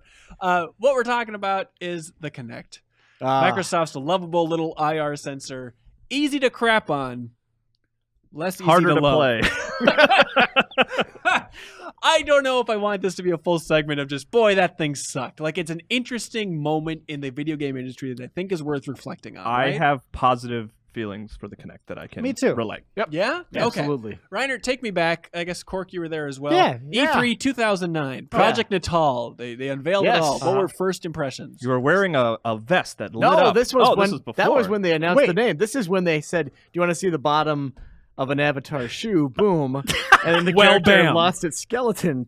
If you've never seen this clip of Kudo, who's like the main project lead for the Kinect, yes, just search Kinect bottom of an Avatar's shoe yes, on YouTube. One of my favorite things It that's was ever happened on hilarious. planet Earth. because that was okay. That E3 they announced, Microsoft has this new peripheral, and at that point they were just calling it Project Natal, and they had the bottom of the Avatar shoe. They had the Milo demonstration Yeah. with Peter Molyneux, the little boy, and the sailboat. Yeah, we were all going to adopt a little boy. We were I all went gonna back and adopt a watched little that boy. video again, by the way.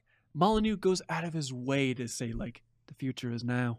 This is real. This is happening. This isn't Molyneux? sci-fi. This is actually really running. And of course, it's all BS. Yeah, so when Andy went and got his demo of Milo, by the way, at E3 behind closed Demo doors. of a young boy. Yeah. So you want to go in this room? I'll leave it there. But I was there, and as Andy's interacting with Milo, there's like a guy behind the curtain, like a programmer, like, let's see, what color shirt?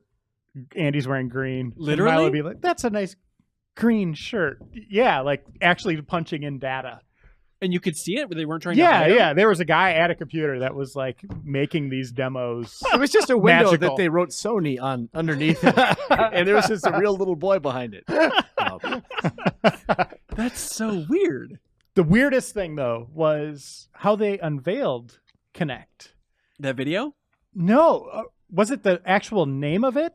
Where they had Cirque du Soleil? Oh, you're whatever? skipping ahead then. Okay, Oh, to okay. the actual. No. 'cause Okay. This was still like the Project Natal. And it seemed like an excruciatingly long period of time where that's what everyone was calling it. Because you had to pronounce Natal. And they It had looked like natal. yes, It and they looks had exactly this like like it, in crazy 4-minute video showing off like, oh, all the family playing together. There's all sorts of things. Like there's gonna be a little girl, she's driving a race car with her hands, and then pulls into the pit stop, and then the dad stands up and takes the tire off. Yep, and then there was like a fashion thing where the girl's like, I'm going out on the town. What should I wear? Whatever shall I wear? And stood in front of the thing, and it was just like all these different dresses popped up over her. Is a the guy- little boy was stomping around. There's a Godzilla. monster. It's Yeah. basically a The Double Fine game skateboard that game eventually where he came out. like held up the thing Yes. and it put the design on the skateboard. That never happened in any way. Mom probably did recipes and whatnot. I don't know. That's what Connect they Adventures used to had do. a scanning thing.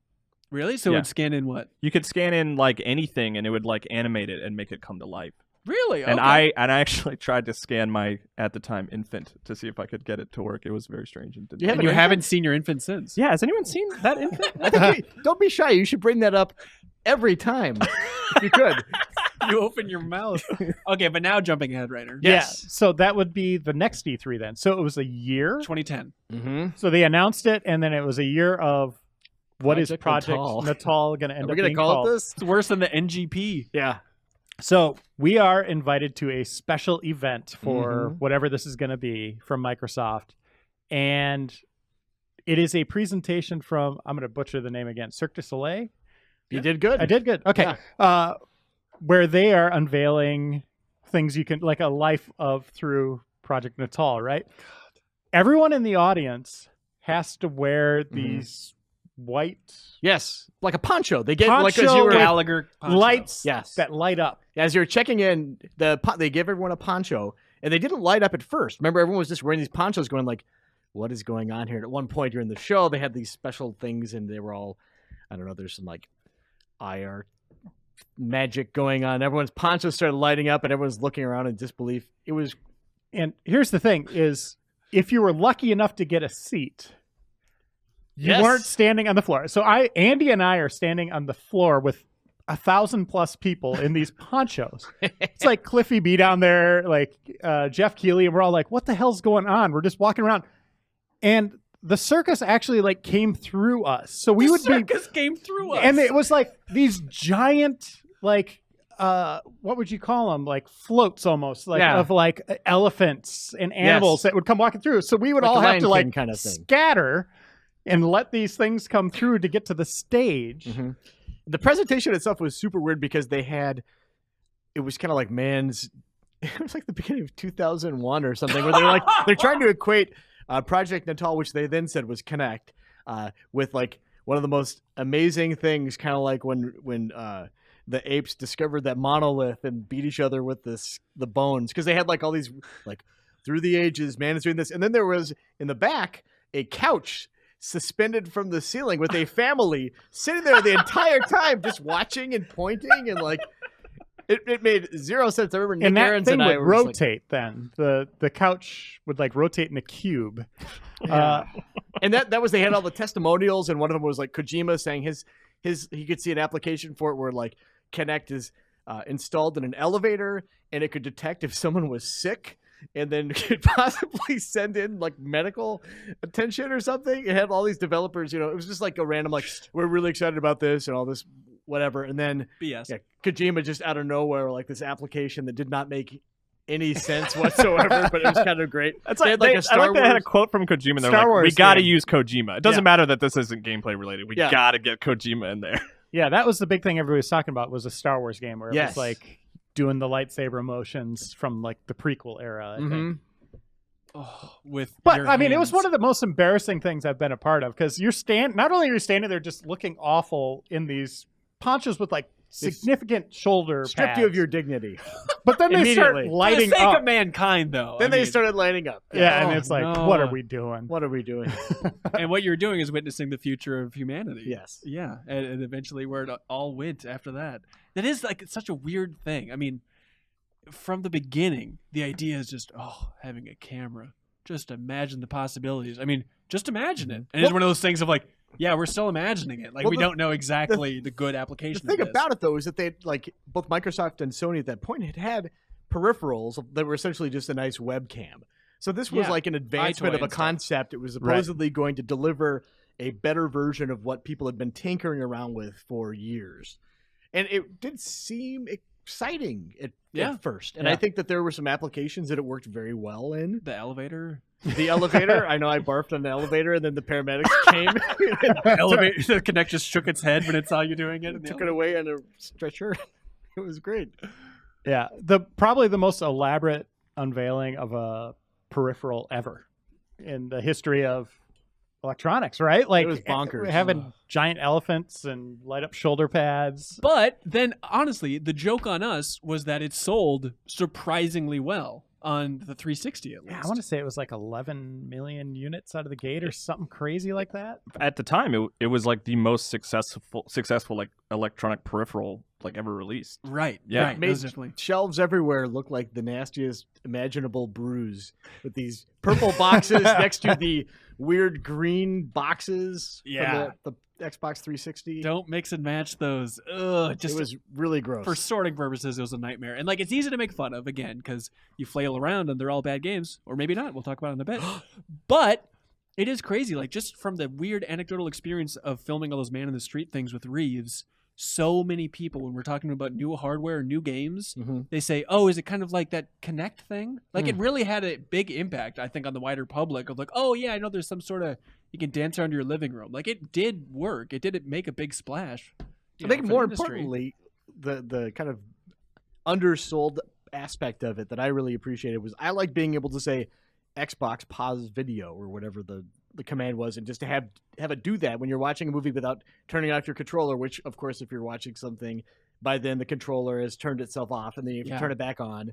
I liked the voice activated stuff. Yeah, I did too. Xbox record that, which would record 30-second clips. Like, I did that all the time. That's what I used Kinect for like 3 years, I think. This is for the Xbox One or the 360? Could you do that? I think you could do it on both, yeah. Well, you couldn't record because there was no HDR, but you could play and pause. So it was just Xbox One. Then. Yeah, and it was like it was funny, but like one of the things I was excited about with Xbox One and Kinect was that you could turn it on because like you couldn't do that with 360. Right. And I remember actually specifically like Brian Vore making fun of me as calling that out as like one of the things I was excited about with Xbox One. But I still use it today. Like, that's how I turn on all my entertainment system. I walk into my living room, I say Xbox on, and I feel like I'm in the future. Didn't they have a problem with a commercial where someone was doing Xbox commands? Well, someone made Aaron Paul, right? Like, he would be saying like Xbox on or whatever, and people's Xboxes would start turning on in their house. Well, one weird byproduct of that is like that when I would talk about the Xbox in the house, I would have to call it like the Microsoft console. Like, if I was in the living room, I'd be like, name that shall not be spoken. yeah, exactly. Because if you said Xbox, it would be like, oh, what? Did you need me for something? Yeah. And it would like turn on. Oh God. Well, talking about the Xbox One then, with Reiner bringing it up there. I mean, Cork, you were there. We went before they unveiled it to see the Xbox One on Microsoft's campus, and I went back through my notes because, holy Lord, did they push Kinect? Like, here are a couple things that they said during that little like weird behind closed doors unveiling the Xbox One. They said, Kinect is no longer just an accessory. It is a critical part of the program. And, quote, we've gone all in with Kinect. I can't imagine a time where something has been aggressively ignored so much as what Microsoft did with Kinect on Xbox One. Because this was a product that everybody who bought an Xbox One had. Yes. Yep. And did they release a boxed game for Xbox One that was Kinect at launch? After launch? Well, there's stuff that like supported. There's like it. downloadable stuff too, right? Yeah, there's stuff like Disney Adventures or whatever, but they eventually patched in controller support for that. So I think there were, but it was crazy. And like they eventually released that weird trimmed down version of Dance Central. But outside of that, and then Fantasia, I guess was out there for Xbox One, but it's just a crazy small percentage of games on Xbox One that supported it. It's like, what are you guys doing? Your software is not there. Yeah, it was like in the same breath of them announcing Xbox One and the importance of Kinect, they had no software. Like at E3, like the show floor even didn't have. I asked Phil Spencer about that, and he's like, well, it doesn't demo well. But it's like, not only are you just not demoing it, you're not even talking about it. Yeah, you're requiring people to buy this for an extra $100 or something like that, right? And imagine to the frustration of studios like Harmonix, where it's like, we're making a Kinect game and you're not talking about it on stage. And then to the probably the frustration of other developers in general, because just kind of like the computational overhead that having Kinect on, I mean, it required like a beginning, there'd be the comparison between the Xbox One version and the PlayStation 4 counterpart. Yeah. And you'd lose resolution and frame rate ostensibly because you had this thing running in the background always listening, hey, are you talking about me? It split the overall amount of RAM, because that was a big part of that Xbox One trip as well. It was like, all right, it's this amount that's dedicated to the OS, and then we still have, look, all these gigs of RAM ready for the games and whatnot. Also, is another one of those dopey things where they made such a big deal at that Xbox One launch event thing, talking about like, oh, this Kinect, you guys, this one can read your heartbeat. So, yeah, that was strange. So just think about that. I mean, games, natural fit. It's like, it was like, oh, you could be playing a horror game and the Kinect will know when you're scared. First of all, no, it can't. Second of all, what then? Yeah. Yeah. We'll dial it back. This guy's getting scared. We'll fake a message from your mom popping up on the screen. Yeah, weren't they even talking about like individual digits of your hands? And I think that's what the Xbox One version could do. Right? Yeah, and eye tracking too, or was that, or were they saying that's the future? That's the next. As long as your Kinect. fingers were in your eyes, they would detect it. Okay. As long as you held them up to your eye and pointed where you were looking. By fingers, I mean a balled up fist. I mean, that's kind of what killed it, right? Is whenever we'd use this thing, we'd be raising our hand for it to register us, and a lot of times it wouldn't. And then you'd see your character model that it's reading, and like your hand in the physical world is raised, but in the game, it's like freaking out behind your body. Bottom of an avatar. Shoot. It's also because like most of us don't live in IKEA showrooms. Right. We have fluorescent lights and coffee tables and couches, and the lighting is less than optimal for, I would say, the majority of us. And like, it worked about as well as any product that does not have an element where contractors come and build a special chamber for it. Well, do you remember on Fallon's show when they that was like the first Kinect gameplay that they showed on television? Oh, really? They had everyone in like red jumpsuits. Mm-hmm. And then afterward, everyone was like, "Wait, do I have to wear a red jumpsuit in order to play this?" And they didn't say it during the show, but they went back and they're like, "No, it works without buying a full red jumpsuit." Unless you're Questlove, it may not recognize that you are a person. But yeah, that was a weird moment in Kinect history. Yeah, and then it was the next gameplay footage was this family magazine. Do you guys remember this? I kind of got to see it from the outside. Because I wasn't working at Game Informer yet, and so my first impression of someone playing Kinect was this family-focused magazine showing a family playing the game, and they looked ridiculous. Yeah. It didn't show the on-screen footage; it just showed a mother and a young son flailing their arms around and laughing. And it was absurd. That was my first look at well, I guess that's what I can expect from the Kinect. And then it's an SNL commercial where it rotates around and the TV's off. I mean, the hyperbole of, oh, it's going to replace the controller. You heard that a bunch. We knew that wasn't going to be the case. But that when it did work, it was fun. Dance Central was a good time. Well, that's a good example. Kinect Adventures was a good time. But the inconsistency of it reading you is what killed it. And made me not want to play games. Even if I thought something sounded cool, just knowing it was running on Kinect meant 30% of my motions aren't going to be read. Yeah. How awful is that going to be? That was the question you would have. Yeah. I mean, even though they improved the technology, you guys were there on campus. You saw it as well. The soundproof room they had where... A lot of testing and weird stuff. Yeah, where they were going the extra distance to try to make this thing foolproof and work the way they wanted. But the reality of the product that hit shelves, it just wasn't that. It was still the technology. 2.0 was still buggy as hell. It would still recognize the giraffe in Game Informer's conference room as Kyle Hilliard. Exactly. by the way. That really happened, right? Oh yeah. There's a feature on the site you can find of me. I was basically trying to trick the Kinect when the Xbox One came out, and it turns out it was very easy to trick the Kinect, and it recognized a giraffe as me. But I mean, conceptually, I still like the idea of the Kinect. I liked it. Too. Like if it didn't take such broad movements to select menus. I like little hand movements. Like Minority Report was their first like initial pitch. Yeah. Like that idea of like like even just like flipping through Netflix or something by waving your hand is cool, but it was never 1-to-1. It was always delayed, and it just didn't work more than half the time. Yeah, I'm gonna say some of the voice commands. I think there was a Mass Effect game that did some voice commands. Yeah, I thought it was better with Kinect. Yeah, I thought that actually worked. There's some hyperbole too. I thought that actually kind of worked, right? I played it almost exclusively, like just yelling commands. Yeah, it was great. Oh, really? Yeah, I did too. I like. She'd be like, Liara, grenade. Yeah, I would have her like do the thing where the biotic that would float people into the air, and then I could just shoot them in the face. I said that a bunch, and it worked very well. Like the voice commands in Kinect were great. Xbox, fix this ending, right, guys? Don't release Andromeda. Come on, guys. Okay, so Dance Central. Mm-hmm. What are the other actually good Kinect games? The launch game, Kinect Adventures, was really fun. Just kind of proof of concept, playing the dodgeball. Mm-hmm. It was the Wii Sports equivalent. Yeah. I thought that was a pretty good launch game for them. I played Fruit Ninja Kinect. Mm-hmm. Yeah, that was a lot of fun. I loved the. Oh God, I totally forgot the name. The Double Fine one. Happy Action Theater and Kinect. Happy Action Theater. Gunslinger. Amazing.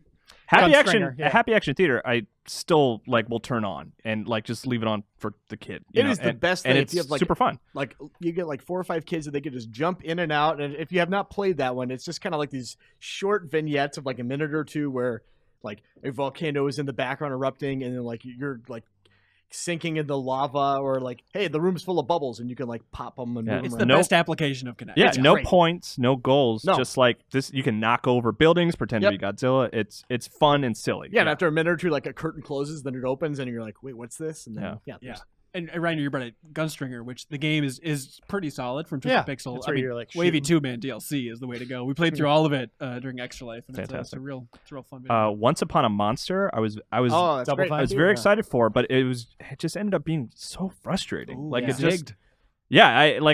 I was I liked it. I love Double Fine. I want to see this is a game I can play with my kid, but it just made me and my child angry because it just didn't work. You know. So. And I remember those were stories about empathy and being a good person too, which is probably what you had problem with the perfect material. for getting angry at technology. But if we're going down games, Dance Central was I played that a ton, and I don't really like dancing, but me and my wife played that a lot, and we would have people over frequently and have Dance Central parties, even though it was ultimately a 1-player game. Mm-hmm. It wasn't until 2, I think, that you could play together and earn points together. But I that was the best application of Kinect. It I think it fudged the technology a little bit. Oh yeah. But it was really fun, and it was far and away the best Kinect game, and I had an awesome time with all 3 of those titles. The 4th one was kind of buggy. Black Eyed Peas experience. I skipped that one. Yeah, I and think the Michael Jackson experience as well. I think that's the one game where it's okay, they're kind of getting the motions right. Let's give it to them, even though arms probably waving behind you in reality. But most of the games, I liked some of the games that would superimpose your actual image using the camera into the game world. You're in the movie style? Yeah, that Kung Fu game we played on replay recently. That's genuinely fun, despite it not totally working. That's part of the charm. As long as it embraces the jank. It's really not that far honestly, from VR in a couple ways, right? Where it seems like my favorite stuff in VR, at least, is just the silly grab-ass games. I think they're officially termed. That's the genre? Yeah, I think so. Speaking of Dance Central, it's an oldie but a goodie. If you've never seen it, we had Guar in the office back in 2010 or something, and they played Dance Central. So if you want to see Guar dancing with the Kinect, that video is on Game Informer's YouTube channel if you want to check it out there. Also, we have Jason Sudeikis playing U-Star on Kinect. That was another video that I filmed at E3. We played U-Star on replay recently, and that is fun because it's stupid and doesn't really work entirely. And that's it? Those are the recommended games? That's right. I want to circle back a little bit. We mentioned a game that no Xbox One game came out of the gate with Kinect. Fighter Within. That was like a box That's right. game, Ubisoft's and that was thing, yeah. Kinect exclusive. That's right. And that game was a joke, like immediately. I remember us trying to review it in the office, and it just, I think Helgeson and Dan Reichert were here at the time trying to play it together, and it was laughable. And Dan reviewed Hulk Hogan's main event for Kinect, which Yeah. was also a rough ride. And didn't you review the Steel Battalion game? I did. How did that go? That was a freaking nightmare. It was like being trapped in a tank and you're under fire, and then suddenly your arms don't work. It's a very frustrating experience. It's like, hurry, the thing's filling up with smoke. Hit the button. You're just like pawing it. Please, oh god. Just flat out did not work. In a funny way, do you think that ever work as like a replay to play Steel Battalion? In a thing? funny way, I think so. Yeah. Yeah, if you're not like you don't have to review it on a deadline. I'm sure it's hilarious. Fable, right? You yeah, reviewed that was one. bad too. Yeah. Pet the horse's ass. I mean, that is more a story of what the hell are you doing with the Fable license? Right. Like, Right. dear God. What the hell are you doing with the Star Wars license? With Star Wars, Yeah, we gotta talk about Star Wars Connect. Star Wars dancing. Han But it kind of Solo. worked. We liked it for all the wrong reasons, right? Like Yeah. it was just goofy and dumb and something that should never have the Star Wars name on it. Being a Rancor and running around and Smashing crushing stuff, Yeah. as your arm the Rancor's arm is just going crazy on the back of your head. Yeah. Look, they were made with practical puppets. I mean, just part of the And jank and the appeal. That had those moments too, because that game had like a full story, right? Did it? Yeah, with that was cutscenes and that everything. Star Wars. Star Wars Connect. And because I remember, Yeah. because it's funny, because I remember watching it, you were reviewing it, and you were playing it, and you'd have these well animated cutscenes. And you're like, this is like a Star Wars story. Like we at the time we hadn't really had a new Star Wars story in a while. And then the second gameplay, nice cutscenes, nice animation. The second gameplay started. Your character would just start flailing and going crazy and just totally ruin any kind of move that had been established by the Star Wars story. Shut up. What do you guys think of self-defense training camp? Oh, Power Rangers Super Samurai? There's a Power Rangers game? Apparently. Motion Sports Play for Real is Play the name for of the real. game. The fitness stuff, your shape and all that was pretty good, Oh, right? yeah, Yeah. Cork, you tried doing that, right? Yeah. Yeah, Worked out? Obviously. I'm not making jokes. Yeah. You did try that. I have to wear this padded hoodie because I'm so ripped now. But it would, it would watch you do push-ups or something? Yeah. Well, that was Is strange because most people don't have their Kinect aimed at the floor, but I did. yeah, because there was your shape was that the Xbox One. That was originally Xbox 360. Okay, because then there was the Ubisoft one, which made crazy. That's where you would do push-ups and it would be dropping elephants and that bowling was balls in your back. Oh, yeah. That was and that a one was cool kind of idea. cool. I always liked the premise behind that one. Oh, Reiner, How top was hand, Dragon right? Ball? It's bad. It's not good. We have a video on the site of us playing it. Yeah, and, you can throw it really- Kamehamehas and stuff, and it just doesn't work. That's ultimately the problem with all these games. It's just Connectimals. I liked Connectimals. I thought it was fun. That's where you pet with or without cats. bears. Skittles. it really went off the rail when they added bears, though. You thought so? Yeah. This is just simply too much. These are not pets. It jumped the bear. A lot of good memories. So if somebody had never played Kinect, do you think it's a part of gaming's legacy and history that would be worth checking out in some capacity? I think do. someone's missing out if they didn't check out the best games on the Kinect? I think it's as interesting as going to an arcade and playing I don't know, a light gun game. Yeah. Just trying it out because it is such a unique feeling. That moment where you do connect with the game where it's oh, that is me. For those brief moments. I think that's kind of neat. Yeah, it's certainly probably the easiest way for a person, maybe other than a tablet touchscreen interface, for someone who doesn't play games to interact with a game is just moving their body. If it worked, that would have been even better.